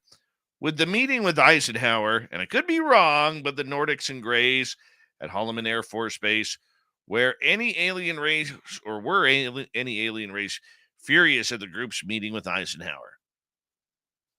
Races per se, no, not that I'm aware of. Individuals, absolutely. Okay. And a lot of it had more to do with the diplomatic approach. Okay, there was a lot of controversy in amongst the different races, in amongst the different individuals regarding what it was all about. What the whole meeting was all about. Bear in mind, now we hear about the one with Eisenhower. There's rumors about the one with Hitler. What you're not necessarily aware of is these same kinds of meetings took place with almost every so-called superpower at the time. But no, before anybody goes there, we're not talking about slave deals, and we're not talking about alien technology being dropped on Earth, and being traded off. Okay, at least not from anything I ever came across. Okay, let's go to Rainbow. Is it true the ocean is from outer space? Does that make all life then alien? Technically, I guess you can consider the ocean coming from outer space, in as much as the planet itself had to be built in the first place, and therefore the particulates came from outer space to start with. But it was upon the building of the planet and the warming of the planet that the hydrogen oxygen compound ended up condensing and becoming the oceans. So if depending on how far back into a splitting hair you go, okay, then you go back far enough, you could say yes. But the reality is it was a natural side effect of heating. And no, the other side of that, again, we'd have to go back a long way to determine one way or the other. But life as you know it originated here on Earth. Okay, it was it was assisted to get here in the first place, but it evolved on Earth from the situation on Earth. at least, and again, you got to remember, I am not a scientist. I've got memories of the whole thing coming together, but I do not have any Terran scientific background. Matter of fact, they threw me out of biology and chemistry in grade 8, which might give you an idea how well that worked. All right, let's continue on, Keith. We got a ton of questions here. Neil is asking, the Arcturian went to the Galactic store for 8 cans of Sprite, but only picked 7 up. Oh, that's terrible, Neil. That's just terrible. Classically, BC is asking, do aliens play tabletop games? Absolutely, but it really depends on which games you're talking about. I mean, tabletop, there's a lot of variations. If we take a look at the Daemons, they have a tabletop game called Deep Muscle Massage. It's not pleasant for humans, but they go through it. Do they play card games? Yes. Or their variation on card games. But the answer is yes, they have their own entertainment forms.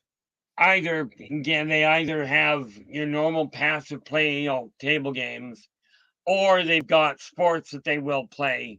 Some of them will end up doing their acting thing, up on a theater, up on a, up in a cathedral, that sort of thing. If you think of it this way, aliens, off-worlders, ancient races are simply another group of different appearing humans. They have entertainment, they have culture, they have individual ambitions. What they don't have is a human triple helix, making the humans a very special group. All right, let's move on here, my man. Let's go to Jules. What do you consider the most jovial and pleasant, non-aggressive off-world group?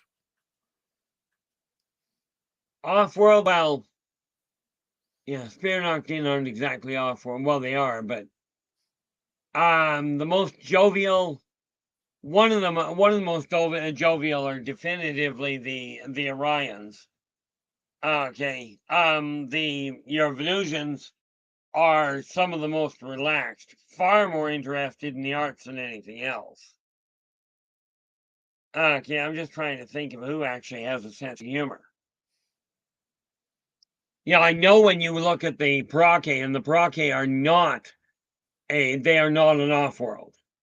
Okay, they're an ancient race. They are one of the happiest, most relaxed, laid-back individuals you'll ever find. Trying to get them to be serious could be a bit of an issue.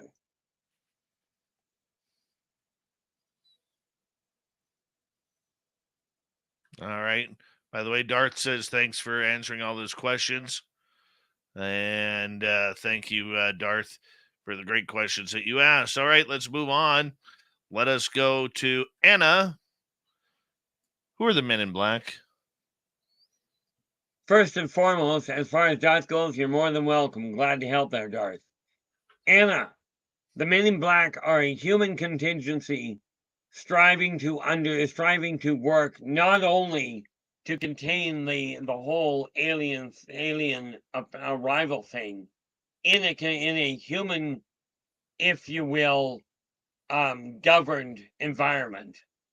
Okay, but they are also a black ops group. One of their contingencies and one of their operational methods is to remove people that are creating a problem for mankind in the way of information that could be done, that could be dangerous to global stability.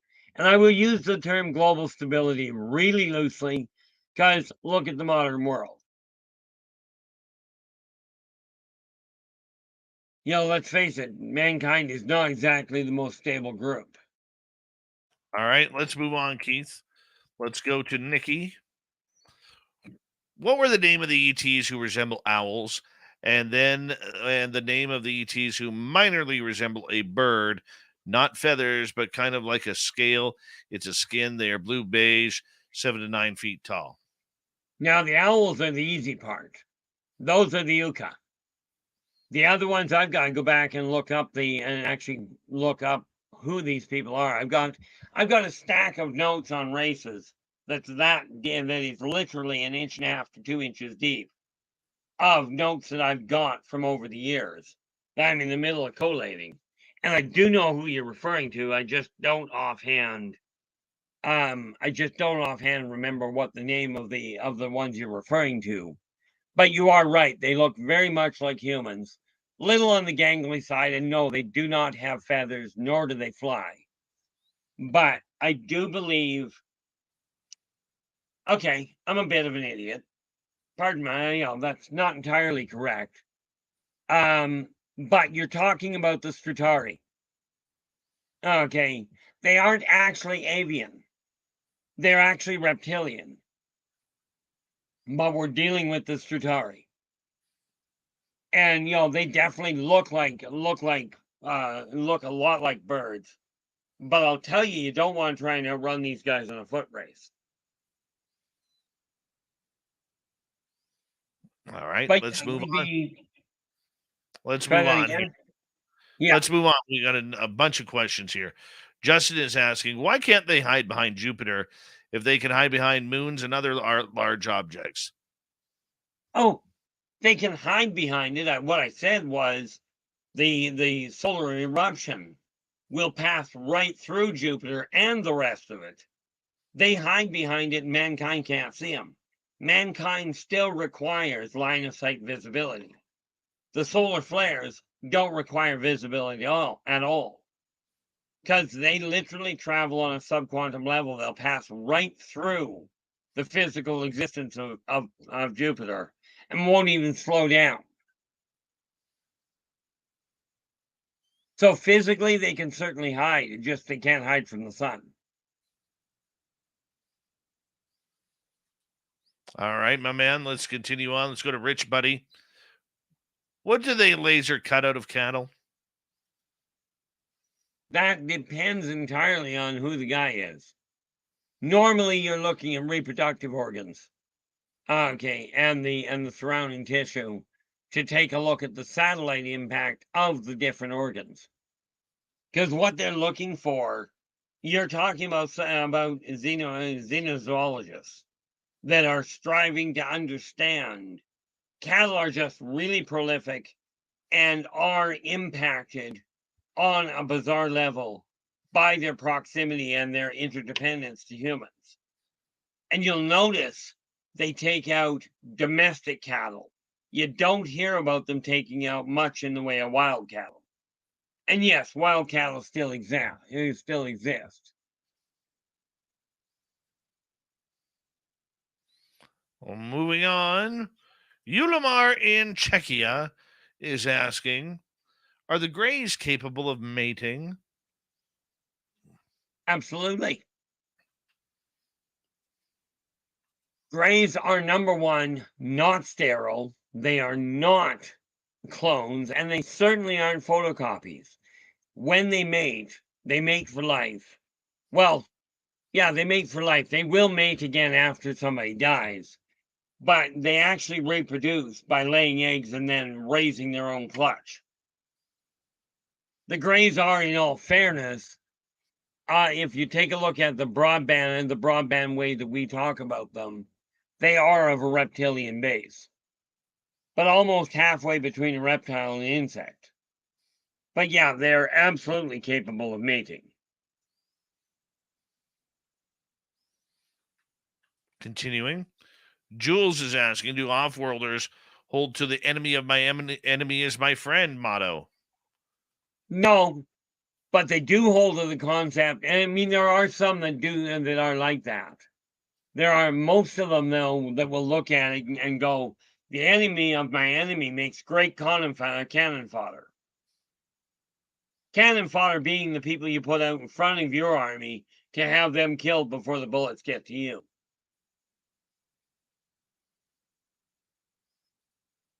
Okay, Keith.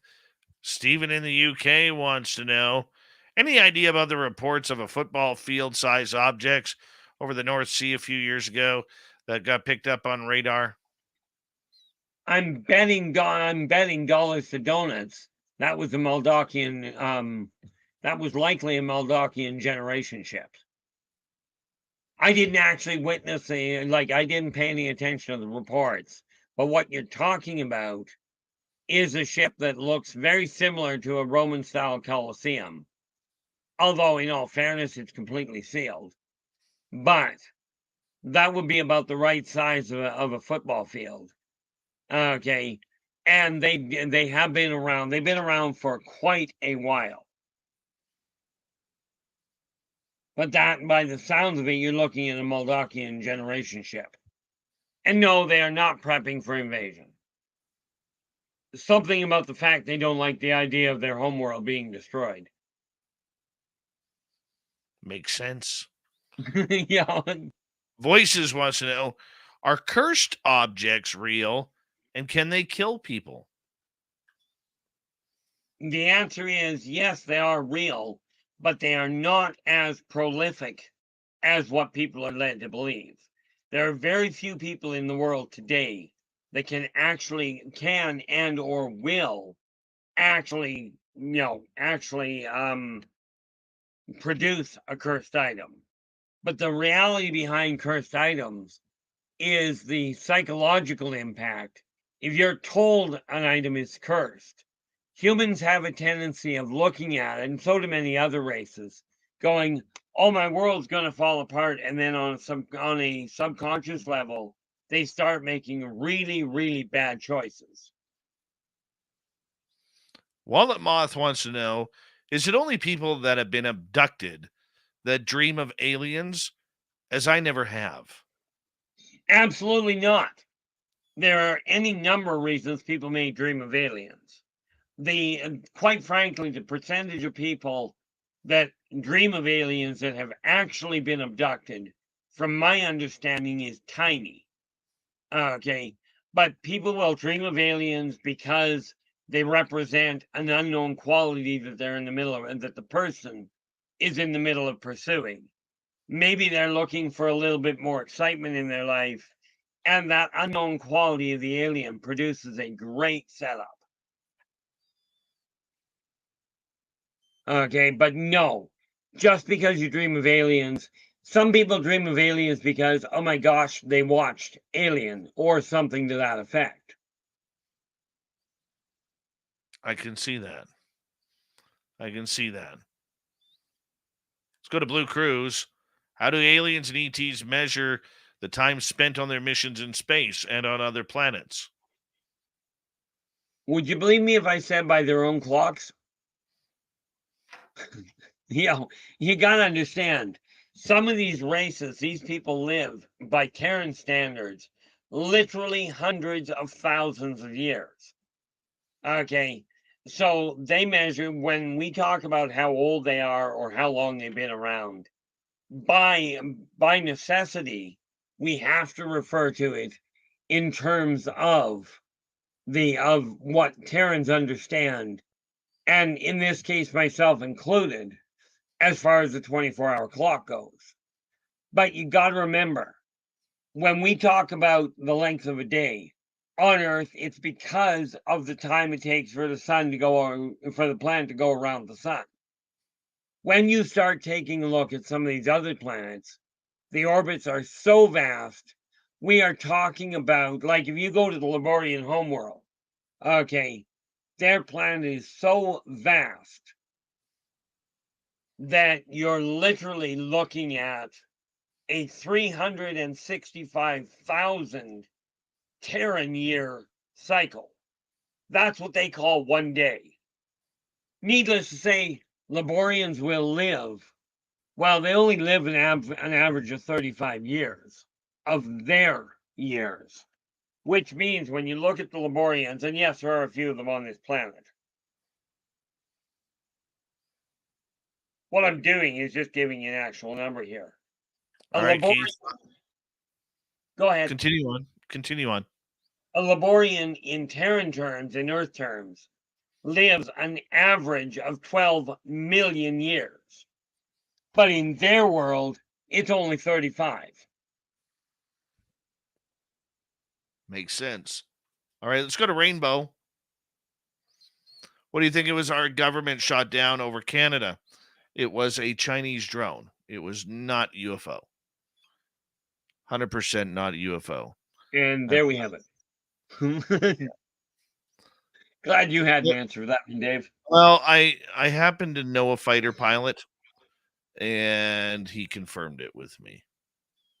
A Canadian fighter pilot. The Debster wants to know, would R Keith ever go on a ghost date? In all fairness, I have, but I won't now. I'm happily attached, and that includes anybody that's already passed over. Derek wants to know, can aliens travel through black holes in their spaceships? In their spaceships, no. But there are a couple of races that can get through a black hole safely. They don't take a spaceship, though. No. Okay. Darn it. We wanted that spaceship, man. Well, you can have the spaceship, but it won't be in the same shape when you get out the other side. All right. Be that way and ruin a good thing here, Keith. All right. No problem.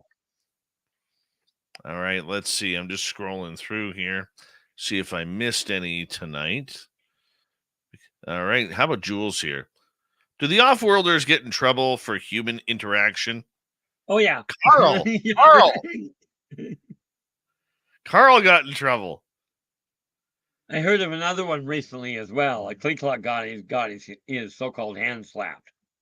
They're not supposed to make cognitive interaction with people. But why is as that? we discovered, they do. I mean, you can't blame them, though, for being just as curious about us as we are of them. We just have the fear factor built in. In all fairness, I can blame them. Everyone's doing it. But I do agree with you. It's really tempting. Right? I think so, too. Keith, when's the last time you were abducted? We'll call it abduction a week and a half ago. What I was a happened? little preoccupied getting a few other things sorted around. But it was funny because it was only about a week and a half ago that I ended up having a conversation that helped me understand exactly where the black-eyed children come from and why there's so many of them. Basically, they're hard to contain. But then try and herd cats. Good luck with that. I could see that, my man. I could see that. And your YouTube channel is growing pretty quickly here. It's doing a nice job right now. I'm starting to push things. I've even started getting some of the other advertising out that I needed. What do you talk about on your channel for people who may not know? Depending on the day, but I talk about a lot of self-help, a lot of self-direction. I do talk about the off-worlders, about the paranormal, about gaming as in Dungeons and Dragons and how it impacts on the natural world, as well as recently, I've started actually teaching people in practical real-time testing to access their own higher senses. We had some remarkable results today. Excellent. Excellent. And where can people find your books, your YouTube channel, your website? Well, the YouTube channel is R Keith Andrews. My website, rkeithandrews.com. If you look below any of my videos on YouTube, there's a whole list there. But Inner Voice Enterprises at yahoo.ca is the easiest one to track me down on. And of course, I'm on Facebook, Twitter, and LinkedIn.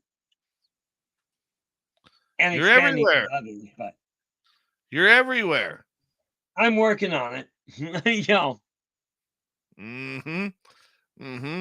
Well, we appreciate you coming in each and every month here on Spaced Out Radio.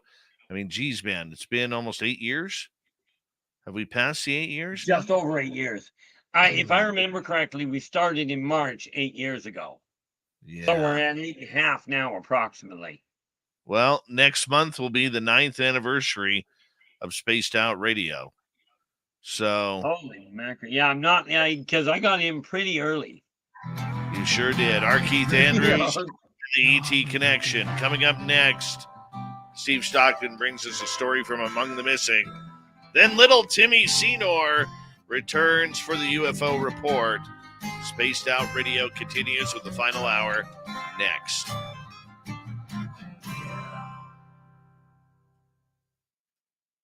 Great job, Keith. Thank Great you job, so much. man. I do appreciate it, Dave. Always appreciate you, man. Always appreciate you. But It was funny. We had 3 people asking tonight on my stream whether or not it was going to be on your stream tonight. well, if they check our website, they check our social media, they would know that first Friday of the month, R Keith Andrews and the ET Connection, always here. You know, the way we do it. It's the way we do it, my man. But I'm going to let you go. You have a wonderful night, my friend. And we'll talk to you very, very soon, okay? Absolutely. Yeah, I appreciate you, buddy. Not a problem. Thanks so much. All right. Take care. Take care.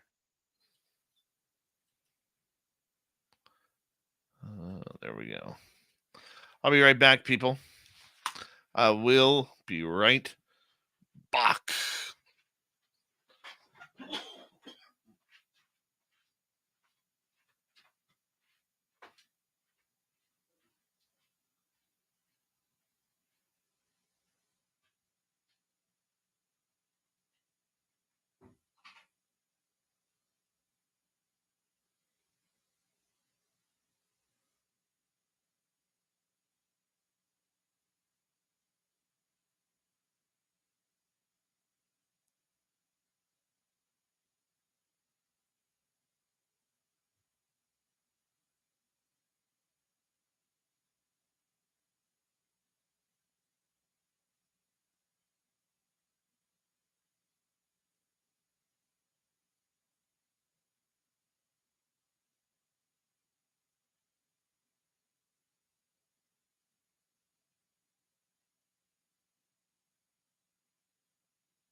right. Little Timmy Senor coming up.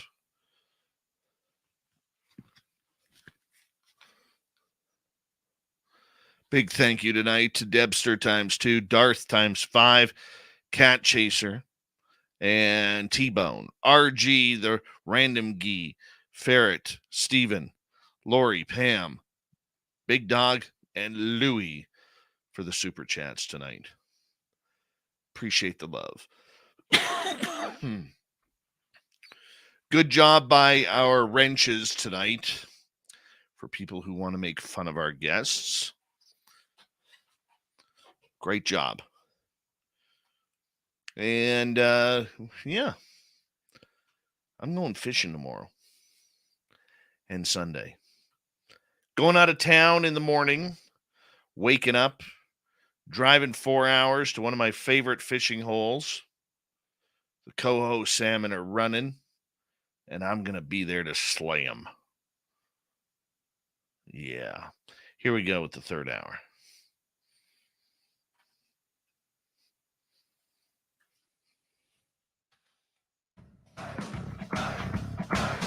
Would you like to connect with us? Head to spacedoutradio.com for all your latest show info.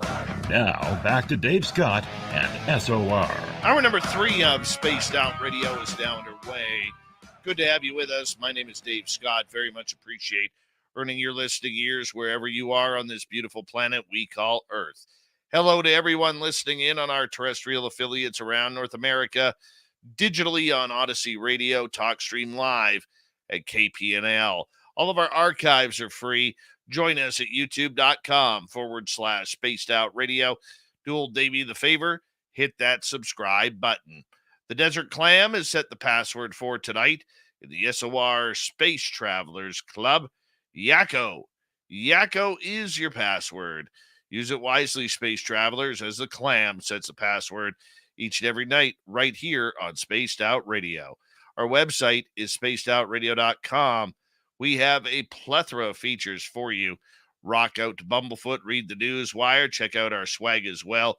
Follow us on Twitter at Spaced Out Radio, Instagram at Spaced Out Radio Show, and you can join us on Patreon in the SOR Space Travelers Club.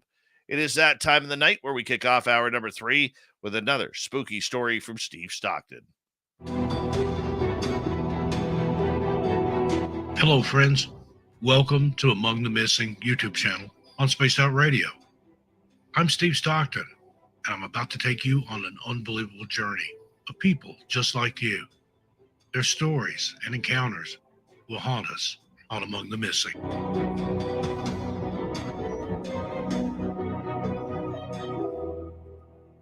Death Valley has its share of ghosts and hauntings. Located in the sparsely populated Death Valley Junction, the Armagosa Hotel and Opera House was renovated in 1967 by ballet dancer, mime, artist, and actress Marta Beckett. Before that, it was a small hotel for the Pacific Coast Borax Company between its construction in 1923 and relocation in 1927.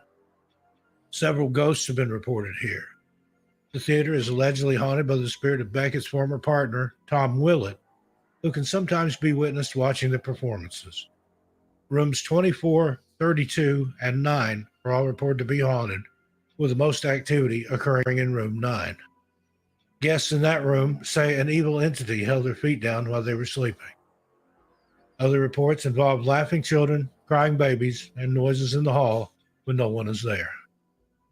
On April 19, 1908, Joseph L. Simpson ambushed and shot James Arnold, a local businessman, in broad daylight. Simpson was portrayed by many as a scoundrel and an alcoholic. But what makes Simpson's story unique is the fact that he was the last person to be lynched in the state of California. 3 days after the crime, Simpson was hanged by a telephone pole in the Death Valley camp of Skidoo. Legend says he was buried, but exhumed a few days later when LA Times reporters showed up for photos. And maybe haunted or not, there are ghost towns. Death Valley is home to several abandoned mining towns known as ghost towns, including Ballarat, Chloride City, Panamint City, Rhyolite, and Pioneer. Ballarat was once a bustling place with 3 hotels, a school, and 7 saloons, but now it's a ghost town watched over by a single man and his dog. The town had been abandoned for some time, and in the 1960s, the family of Charles Manson stayed at the Barker Ranch south of town. The old town is still worth exploring, with old mining equipment in the flats. Chloride City, an abandoned mining town in the Funeral Mountains on the eastern edge of Death Valley, is said to be haunted by the spirits of miners who died during its heyday in the early 20th century. Visitors reported hearing noises and seeing ghostly apparitions in the area. Panamint City, on the western edge of Death Valley, was a thriving community in the 1870s and is home to numerous legends of lost gold mines, hidden treasures, and ghostly encounters. Several thousand people lived in this small settlement, lured by the promise of easy money and adventure. Panamint was the site of a silver mining boomtown in the 1870s. The town was run by outlaws, and it eventually flooded, destroying everything. The road to town was only accessible to dedicated 4x4s until the late 1980s. You can explore the remains of the abandoned mine while hiking through a scenic 7.5-mile trail. The hike is strenuous and requires extraordinary endurance, but the views are worth it. The town of Rhyolite was established in 1904 by entrepreneur Charles M. Schwab. By 1906, the town had water and electricity and an estimated population of 5,000 to 10,000 people during its heyday between 1905 and 1911. Also known as the Queen City, it had 2 churches, 50 saloons, 18 stores, 2 undertakers, 19 lodging houses, 8 doctors, 2 dentists, a stock exchange, and an opera house. The history, numerous ruins, and proximity to the freeway make this one of the best ghost towns in Death Valley to visit. The town of Pioneer was established in 1908 to assist workers in mining activities in the neighboring gold mines. The population was capped at around 2,500 until a fire decimated nearly all the town's buildings. By 1931, Pioneer officially closed its post office, sealing its fate as a ghost town. Pioneer is one of the smallest ghost towns in Death Valley and is better suited for camping or longer hikes. While not much is left, a few remnants of the mine and stone ruins exist. And thank you to Steve for coming on in and putting us through another great story here on Spaced Out Radio. And we say a big thank you to Steve, who comes in to kick off hour number 3 each and every night. If you want more stories just like that, what you got to do is go to youtube.com/Among the Missing, and it'll be right there, right for you, waiting for you. All right, from the missing to the mysterious Timbit himself, little Timmy Cedar is back for the UFO report. Nobody's gonna know. They're gonna know.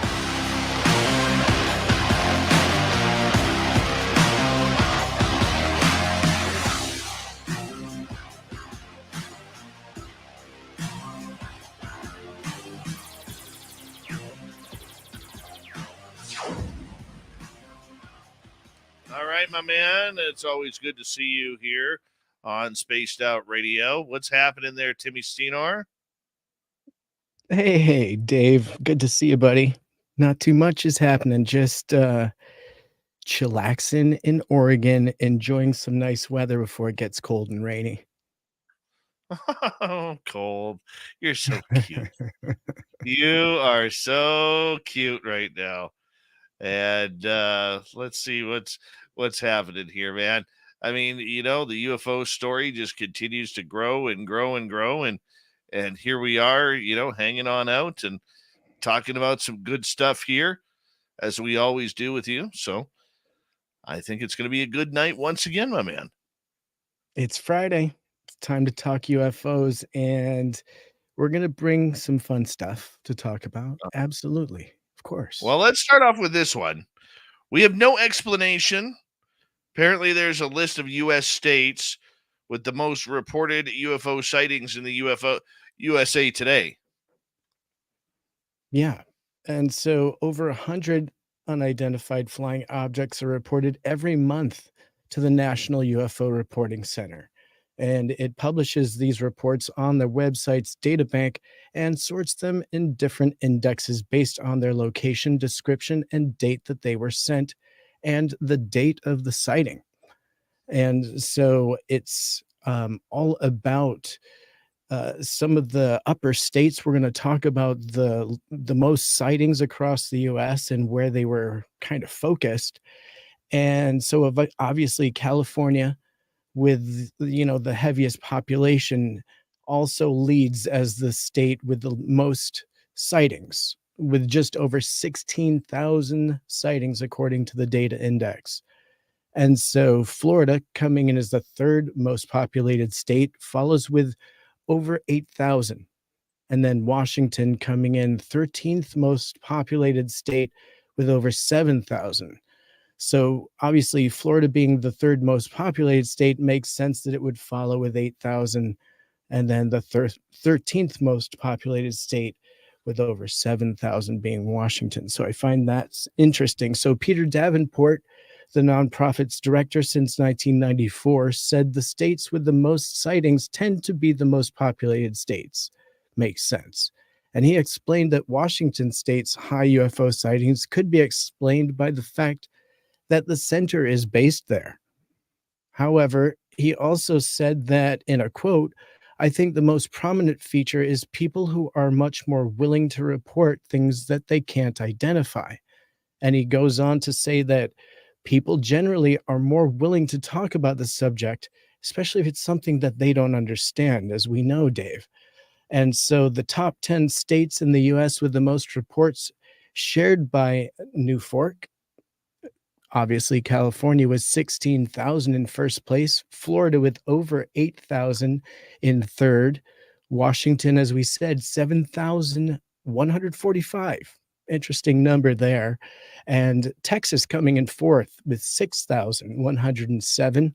And then New York, interesting, this one being, let's see, 1, 2, 3, 4, 5, coming in number 5 here with 5,800, almost 6,000, and that is the fourth most populated in the state.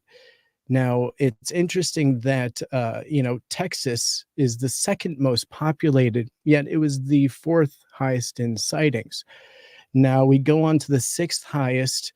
It's Pennsylvania, being not only the fifth highest in population, it came in with 4,000, almost 5,000, because it was 4,900. So 5,000 sightings from Pennsylvania, followed by Arizona, with 5,000 as well. So a kind of a tie there. And Arizona is the 14th highest in population. Ohio with 4,500. Illinois with 4,000, following with North Carolina in the end there at number 10. But I'll tell you what, interesting that New York is right there in the middle, but only 5,800 sightings. Kind of a lower number than I would expect, considering California had 16,000. It doesn't double the population, yet it has over doubled that number. So, maybe there's more activity in these areas for a reason. It's not just due to population. I think that Peter Davenport brought up a great point that people are more comfortable reporting now. And, the fact is New Fork is one of the go-to locations to report UFO sightings. And that has become more and more popular as the years go on. But Dave, we can talk a little further about some more stats out of this great article that's coming from USA Today. But interesting new stats, California taking the lead. Now, there's nothing here reporting on Canada. But what is your opinion? What's your take? Do you think that these stats kind of reflect what you expected to see across the United States, or were there some surprises for you? Pretty high There numbers. wasn't any surprises. First off, let me say I love articles like this. Me too. I do. Yeah. And I think it's so interesting to see how it all kind of blends in, because if you look at the coastlines, that's where everybody seems to see the UFOs. And then as it gets across America, kind of gets into the central part, the UFOs seem to disappear.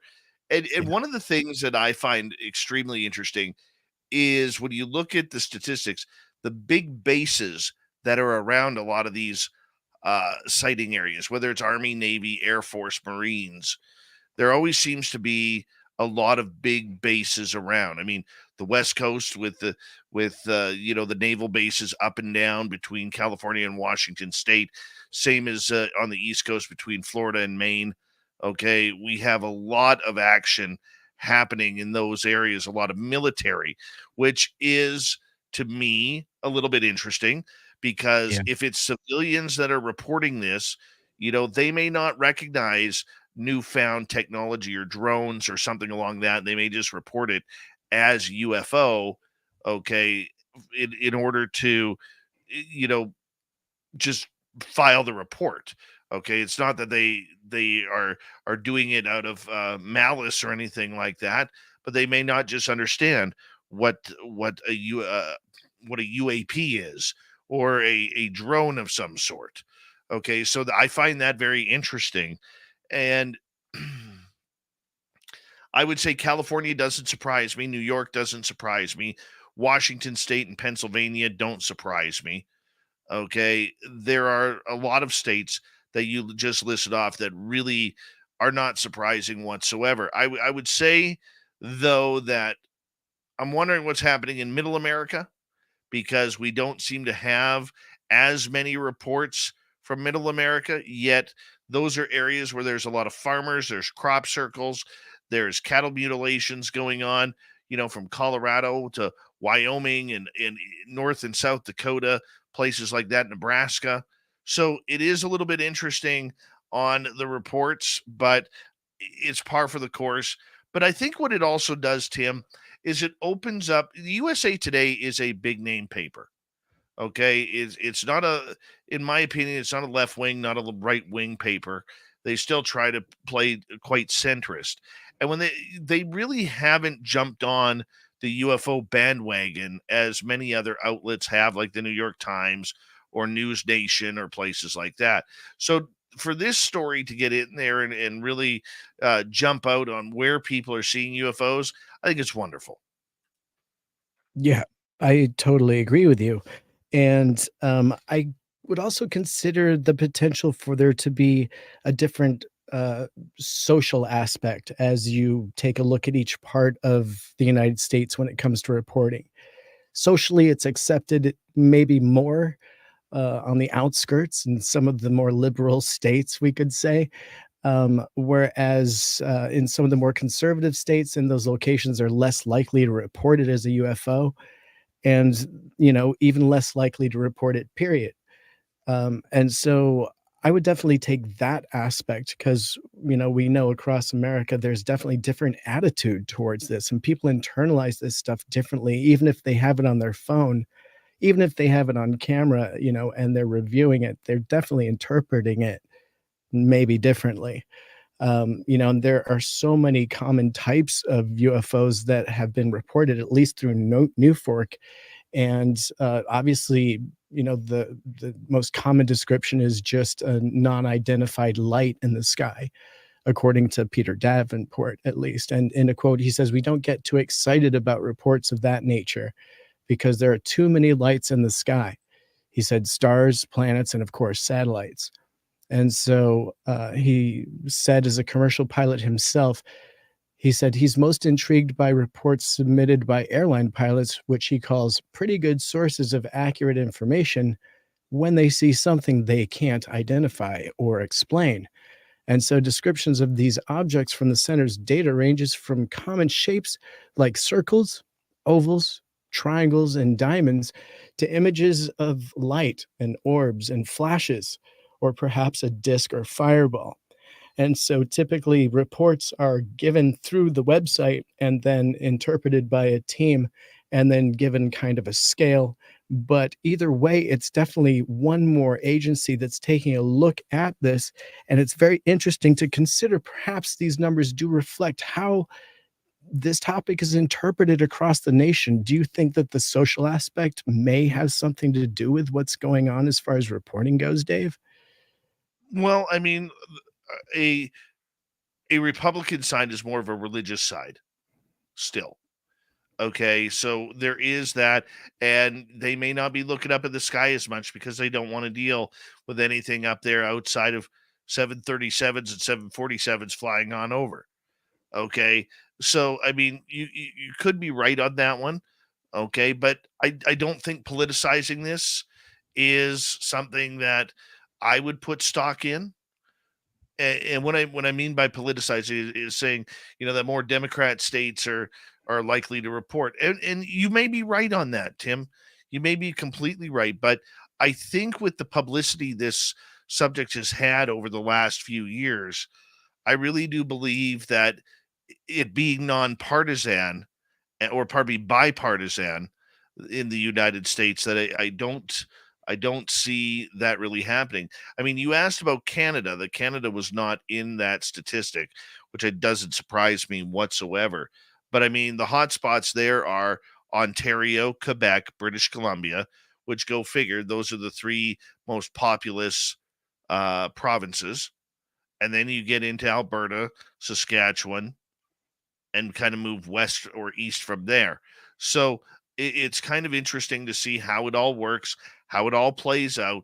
But I think, people are starting to look up. Okay. Maybe not in the central part, or whatever. Maybe they're reporting it to different groups. Maybe they're reporting it on Facebook. But we also have to remember that 1 out of every 10 UFO sightings actually gets reported. It's a good point. It's a good point. Well, Davenport himself said that he believes a significant fraction of reported sightings that deal with extraterrestrial creatures.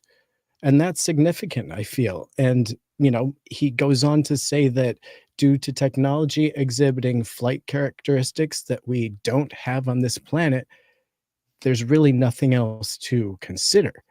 And he said that a perfect example is the Phoenix Lights incident decades ago.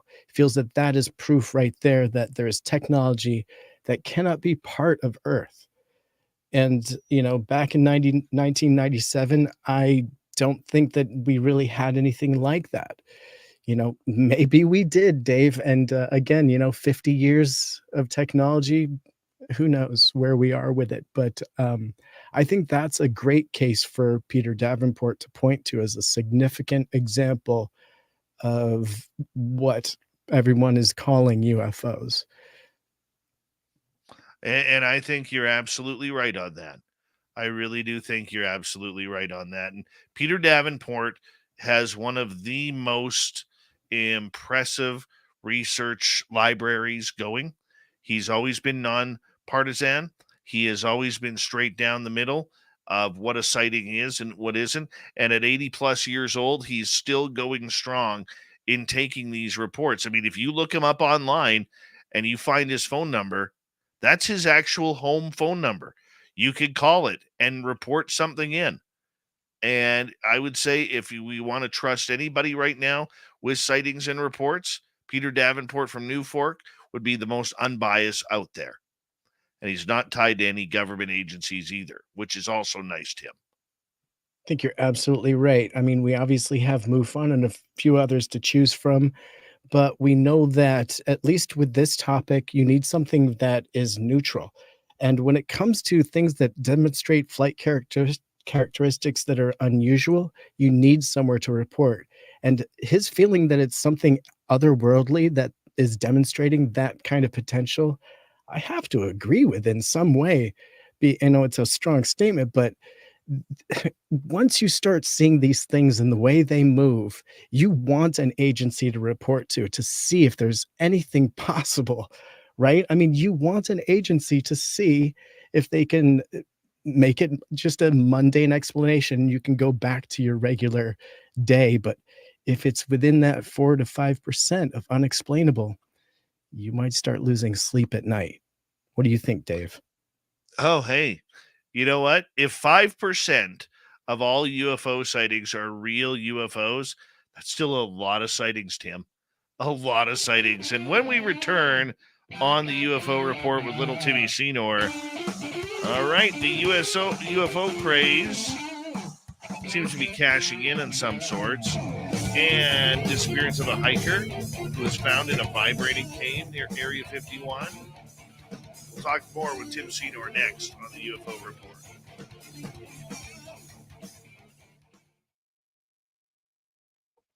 Timmy. Are you getting feedback from me tonight?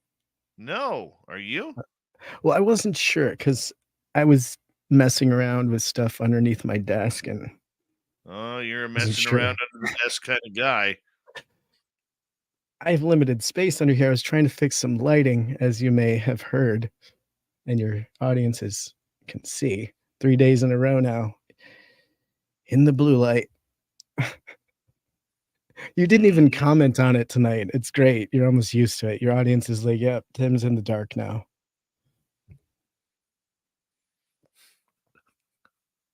Oh, it actually looks good. It looks good. You just need some light under your chin. That's all.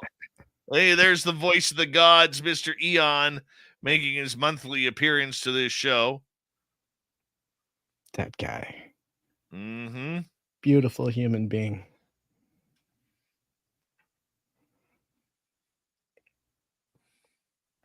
So what are we Hey, doing this weekend, by you the know way? what? Oh, go ahead. I'm gonna tell you right now.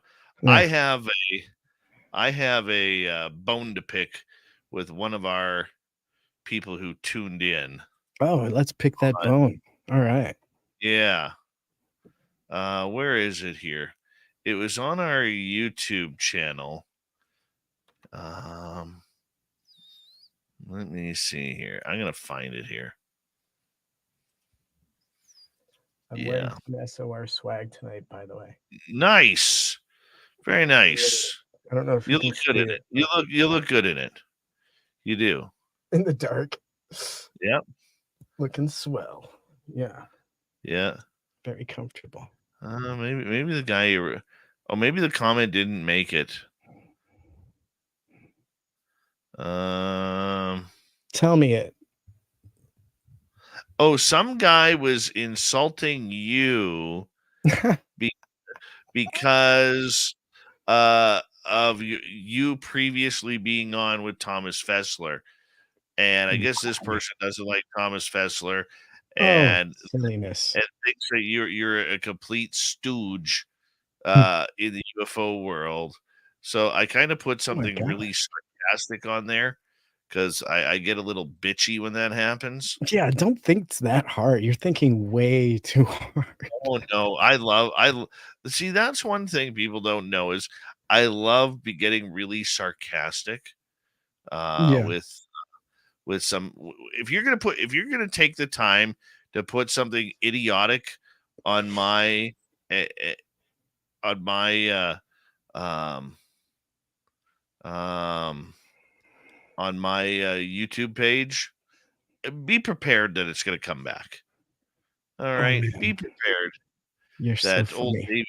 Davey's going to strike. Okay, because I don't like stupid.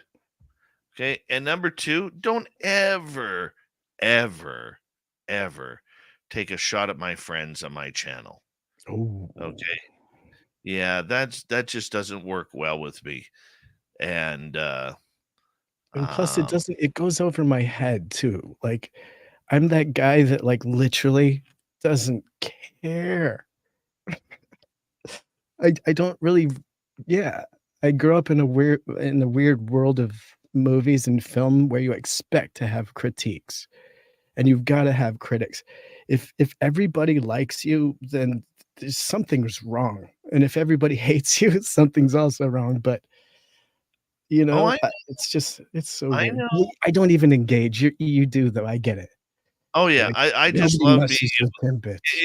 it's just nobody messes. It's like that Vanessa lady in our chat room tonight. She comes into our room every now and again, and it's not Love Vanessa. It's a different Vanessa.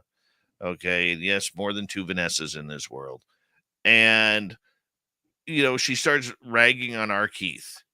Nobody rags on R Keith. That man has been bullied his entire life, and he's got a safe haven here. Okay. And if you're going to come into my chat room, I thought our mods did a great job in handling her and telling her to back off and everything. And so good job to the mods on that. Yeah. But nobody gets bullied here. This is the Woo channel. Come on, that's what we tune in for.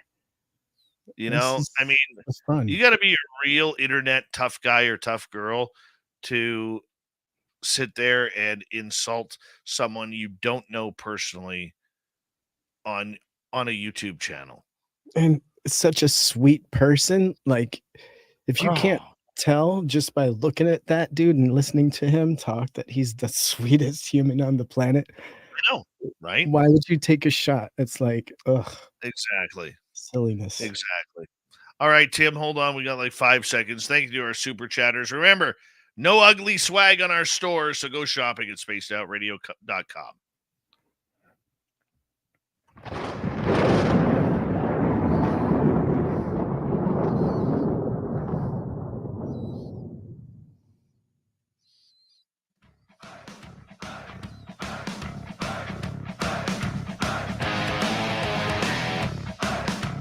Here we go with the final half hour of Spaced Out Radio tonight. My name is Dave Scott. Very much appreciate you tuning us on in.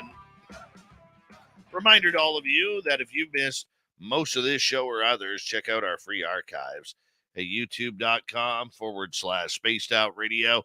Do old Davey the favor, hit that subscribe button. Our website, spacedoutradio.com. We have a plethora of features for you. Rock out to Bumblefoot, read the news wire, check out our swag. Follow us on Twitter at Spaced Out Radio, Instagram at Spaced Out Radio Show, and on Patreon at the SOR Space Travelers Club. Tim Senor in the UFO report. Apparently, Ring is cashing in on the UFO craze to promote its surveillance dystopia. Hey, why not add disclosure to dollars to Amazon's Ring now? Yeah. Yeah. And also, Amazon just successfully launched its own version of Starlink today. So Amazon is in the game, and they're obviously curious about UFO.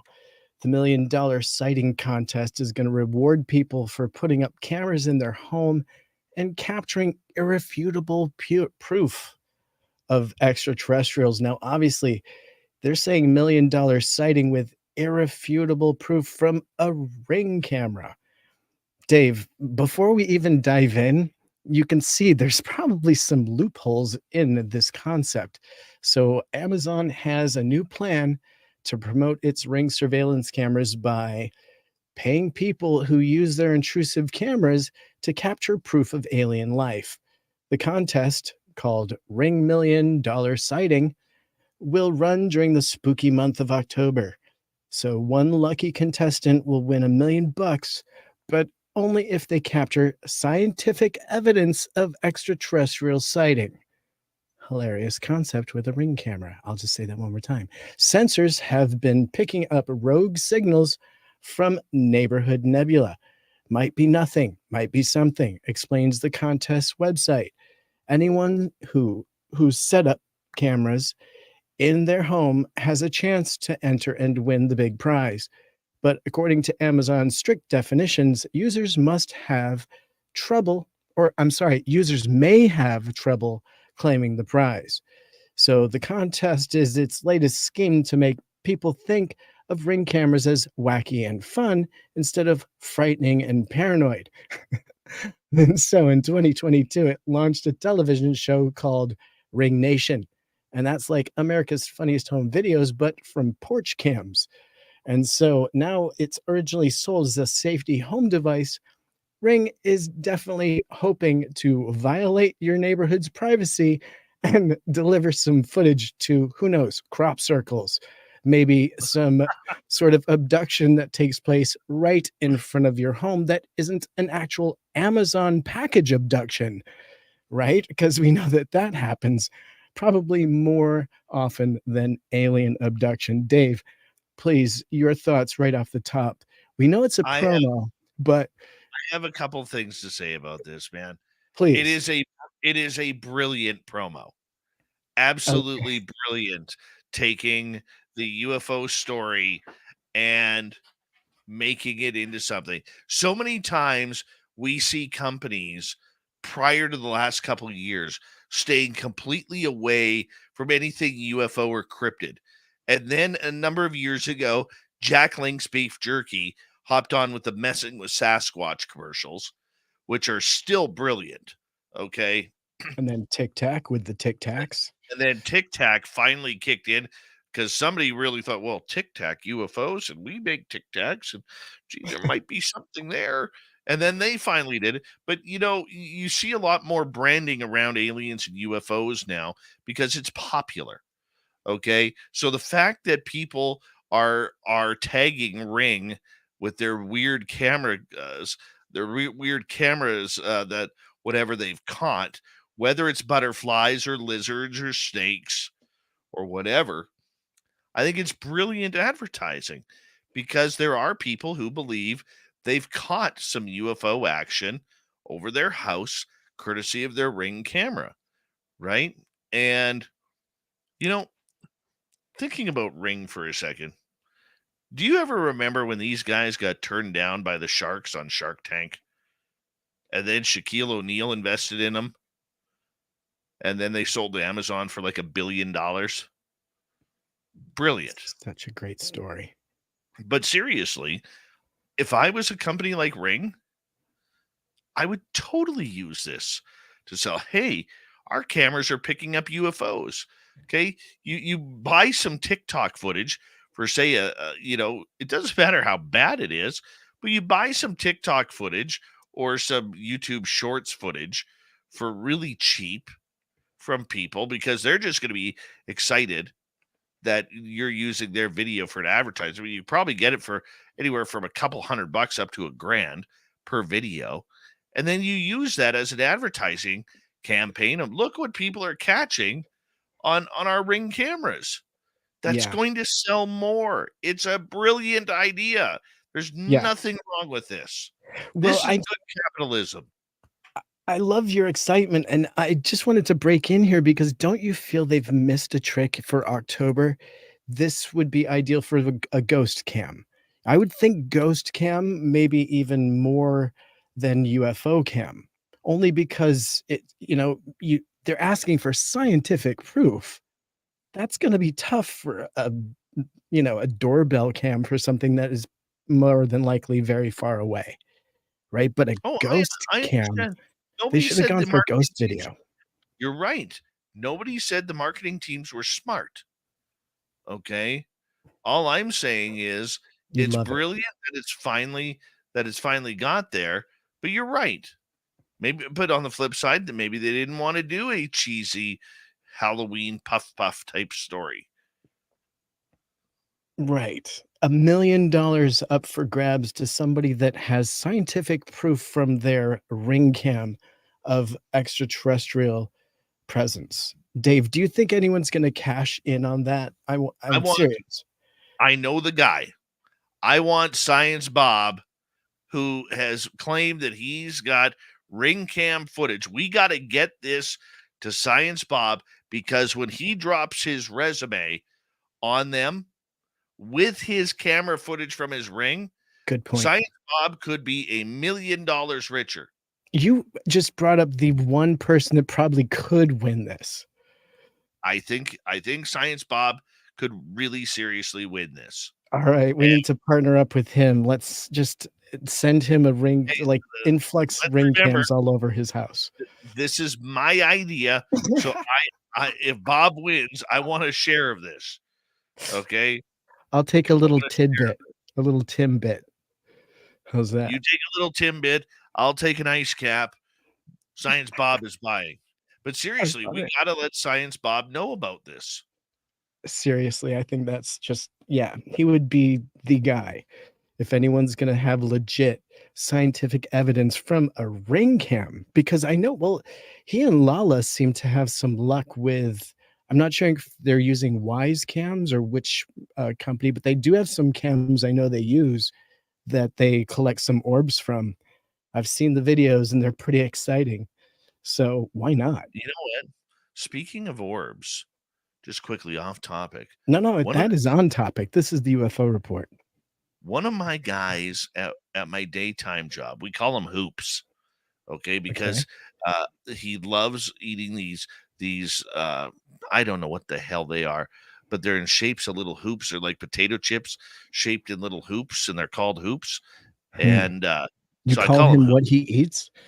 I do. Call him what Hoops. Would we call you? Nuts. I don't eat No, no, nuts. seeds. Seeds. You're always eating the Spit.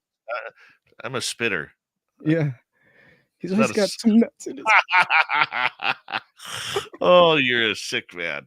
Anyways, our main man Hoops, okay, shows me this video that he got off his Ring cam Hmm. in his backyard. He filmed. It looked like it looked like snow, except it wasn't snow. It was orbs. And you could see the orbs moving almost like there's wind outside. But the problem is there is no wind because his clothing is hanging on a clothing string and not moving. Hmm. And you got thousands. You know when you see these videos of these orbs where it's like there's like tens of thousands of them and you're like, Yeah. "Okay, that's dust. That's dust." This was taken in the middle of the night, okay? And you could literally see that there is no wind. Like there is proof there is no wind blowing these orbs around, and they are swirling and twisting around, um, much like like an ocean pattern of the tide coming in and out. It was totally weird. That sounds Let's see. cool. That sounds amazing. I mean, my thing is asking for evidence from a single source, right? Ring. I mean, come on. They're going to have to be pretty loose with their rules. But a Ring camera is basically a doorbell camera so that when somebody walks up to your house, you can see the person that's ringing your doorbell. And that's why it's called Yes. the Ring camera. And it's not high resolution. It's an IR, right? So it's black and white, which can be odd. You know, something up close can look like it's far away very easily. I've had people come up and show me ghost videos, and I'm like, is it this insect that's spinning its web in the foreground, or is it something else in the frame? And they're like, no, no, that's the ghost. I'm like, oh, yeah, that's a moth on the actual camera. It's a Unfortunately, grasshopper, man. it's a grasshopper. I Grasshopper. mean, and it can look strange, you know. I've seen things that look strange at night on my camera, and I'm like, oh my God, what is that? And then I'm like, oh, it's a bug. But at the Right? same rate, some things aren't dust and not bugs. And if you capture something incredible with your Ring cam, cash it in now. This is the month to do it. Yeah. We got to get a hold of Science Bob about this. This is imperative. All right, That's final story of the night. Disappearance of a hiker near Area 51, but there's high strangeness going along with this, Tim.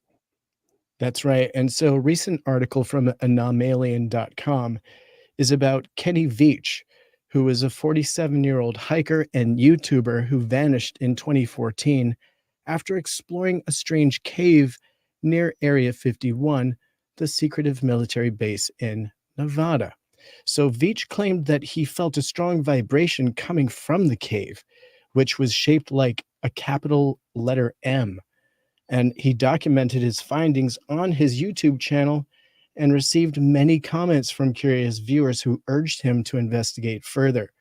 However, his third attempt to locate the cave proved to be his last, and he never returned home from this expedition. So what happened to Kenny Veach? Well, the secrets of the cave are yet to unfold. So Area 51 is the well-known hotspot for conspiracy theories, as many people believe it to house extraterrestrial technology and evidence of alien life. So the base is highly guarded and restricted, and its activities are also highly classified. So due to its extreme level of secrecy, Area 51 has attracted many adventurers and researchers who want to uncover its mysteries. Well, one of them was Kenny Veach, who stumbled upon a peculiar cave near the base in 2014. So Veach first mentioned his discovery in a comment on a video titled "Son of an Area 51 Technician" by Serious Disclosure. a group that studies UFOs and extraterrestrial phenomenon. And he writes in a quote, "One time during one of my hikes out by Nellis Air Force Base, I found a hidden cave. The entrance of the cave was shaped like a perfect capital M. I always enter every cave I find, but as I began to enter this particular cave, my whole body began to vibrate. And the closer I got to the cave entrance, the worse the vibrating became. Suddenly, I became very scared and hightailed it out of there." So Veitch's comment sparked interest among other viewers who asked him to provide more details and evidence of his encounter. So Veitch obliged and uploaded a video of his second hike, where he tried to find the cave again. However, he was unsuccessful and only encountered some wildlife. Despite his failure to locate the cave, Veitch was determined to try again and planned a third expedition. Some of his followers encouraged him to do so. And so he warned others may have warned him not to go. However, he had one ominous comment that read, "No, do not go back there. If you find that cave entrance, don't go in, you won't get out." So Veitch ignored the warnings and set out for his final hike on November 10th of 2014. And so he brought a gun and a video camera and recorded his journey in a video titled M Cave Hike. And he told his family that he was going out on a short overnight trip, that he would be back soon. And so he, however, never came back. And a few days later, his family reported him missing and a search operation was launched. So the search was hampered by harsh weather conditions and dangerous terrain. And after several weeks of fruitless efforts, the search was called off. So his disappearance sparked many theories and speculations among his followers and others online. Some suggested that he had found the cave and entered it, only to be met with some unknown fate. And so shortly before his disappearance, he had quit his job to sell inventions, an endeavor that hadn't been very successful. So there's a lot of conspiracies surrounding this disappearance, but the proponents of this hypothesis believe that the M cave was discovered and an entrance, to some sort of top secret government facility, and possibly due to its close proximity to Nellis. And maybe he made his way onto the base through this cave and never made his way back out. And maybe he met with ET somewhere along the way, and there are some videos still out there from his explorations, and this still is an open mystery. None of the theories have proven to be confirmed, and no credible evidence has come forward or witnesses on this case. So what are your thoughts, Dave? I know it's dangerous exploring caves and mines, but this one had some aliens potentially inside it. What do you think? I can tell you one thing. I want to find this cave. And you will know why I want to find this cave. All right. This would make a great television show. Just putting it out there, But honestly, Tim, mysteries like this happen quite a bit. Okay. And because it is Nevada and there are a lot, much like other states, there's a lot of caves in the mountain systems. Doesn't matter whether there's trees around or whether it's desert like Nevada. Okay. The other thing too is the dangers of being in one of those caves. Never mind the potential of rock collapses or holes opening up within the mountain. Okay, you have to deal with predators like wolves, coyotes. In Nevada, you have to deal with rattlesnakes and other poisonous insects, scorpions. Okay, where are they going to go when the weather gets bad? They go inside and they go into the ground. There's a good chance that he died of a snake bite and then the coyotes tore him apart, spread him all around. That could have happened. As grotesque as that sounds, that's a large possibility, an easier possibility to understand besides aliens. But you know what?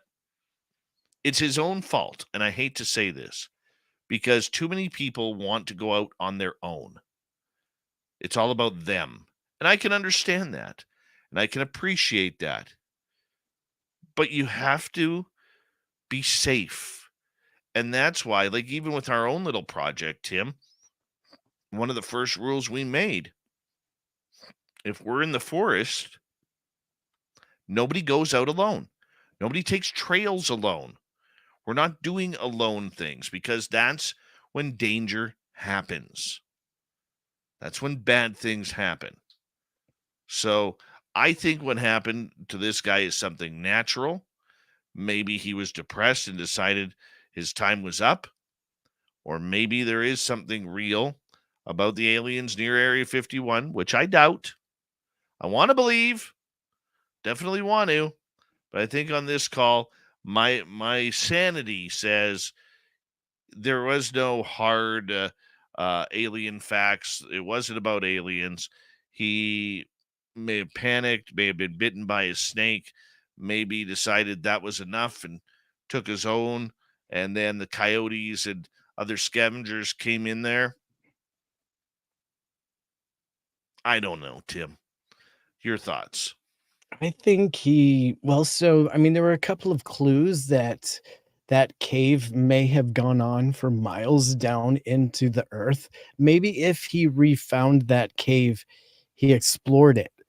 And maybe that did lead to parts of Area 51 or, an underground portion of the base. And he was met by whoever was down there, and it's just a no-go zone, and he was never heard of again. He saw too much. Maybe could have that's been what it. happened. Could have been it too, man. We'll never know unless he comes back to speak, right? Yeah, that's the mystery. Tim, always a great time with you, my man, on Spaced Out Radio. Another great UFO report, and so excited to talk to you again about all of this stuff, man, because it just gets better and better each and every time. It's been fun. Thanks for having me. I will get my lights fixed so I'm not in the dark, I promise. You'll also come out of the closet as well, my friend. It's about time. We appreciate you, Tim. And we say hello to Mr. Ron Bumblefoot Thal, rocking in the background with Little Brother is Watching. Bumblefoot is the official music of Spaced Out Radio, rocking us in and out of every single show. Get your horns up for the guitar god himself. Special thanks to everybody listening in at work, at home, in your cars, wherever you may be. Thank you to everyone in our chat rooms tonight. YouTube, Twitch, LGAP, Facebook, Spreaker, LinkedIn, the Space Travelers Club, and on Twitter at hashtag Spaced Out Radio.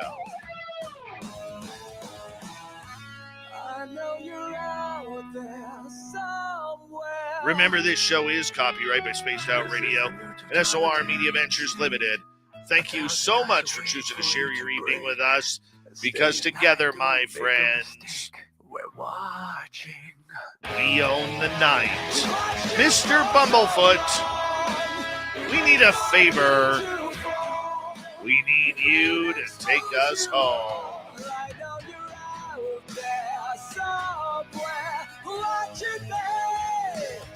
Yes, the Woo train has docked for the night. But soon, my friends, we shall ride again. Your seats are always available. Your tickets never expire. And if you want to bring a friend, we've got room for them too. Good night.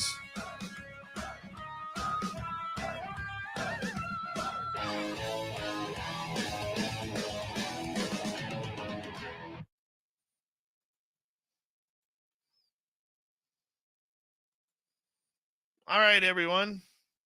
Going to be cutting this one on YouTube a little bit short because I have a lot to do tonight before tomorrow, where I got to get up early and head down to the Fraser Valley, and I have to literally punch my way into my fishing spot that I haven't fished in 8 years.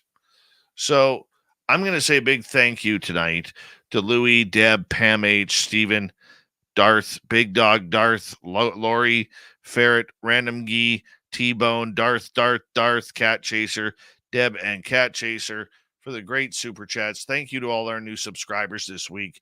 It's been a blast. And thank you for all the love, everybody. You take care. Have a great weekend. To my Canadian family out there, happy Thanksgiving. Have a good one. Watch out for the Sasquatch and the UFOs. See you Monday.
Stay healthy, my friend. You too. If you need bail money, give me a call. Always, Dad.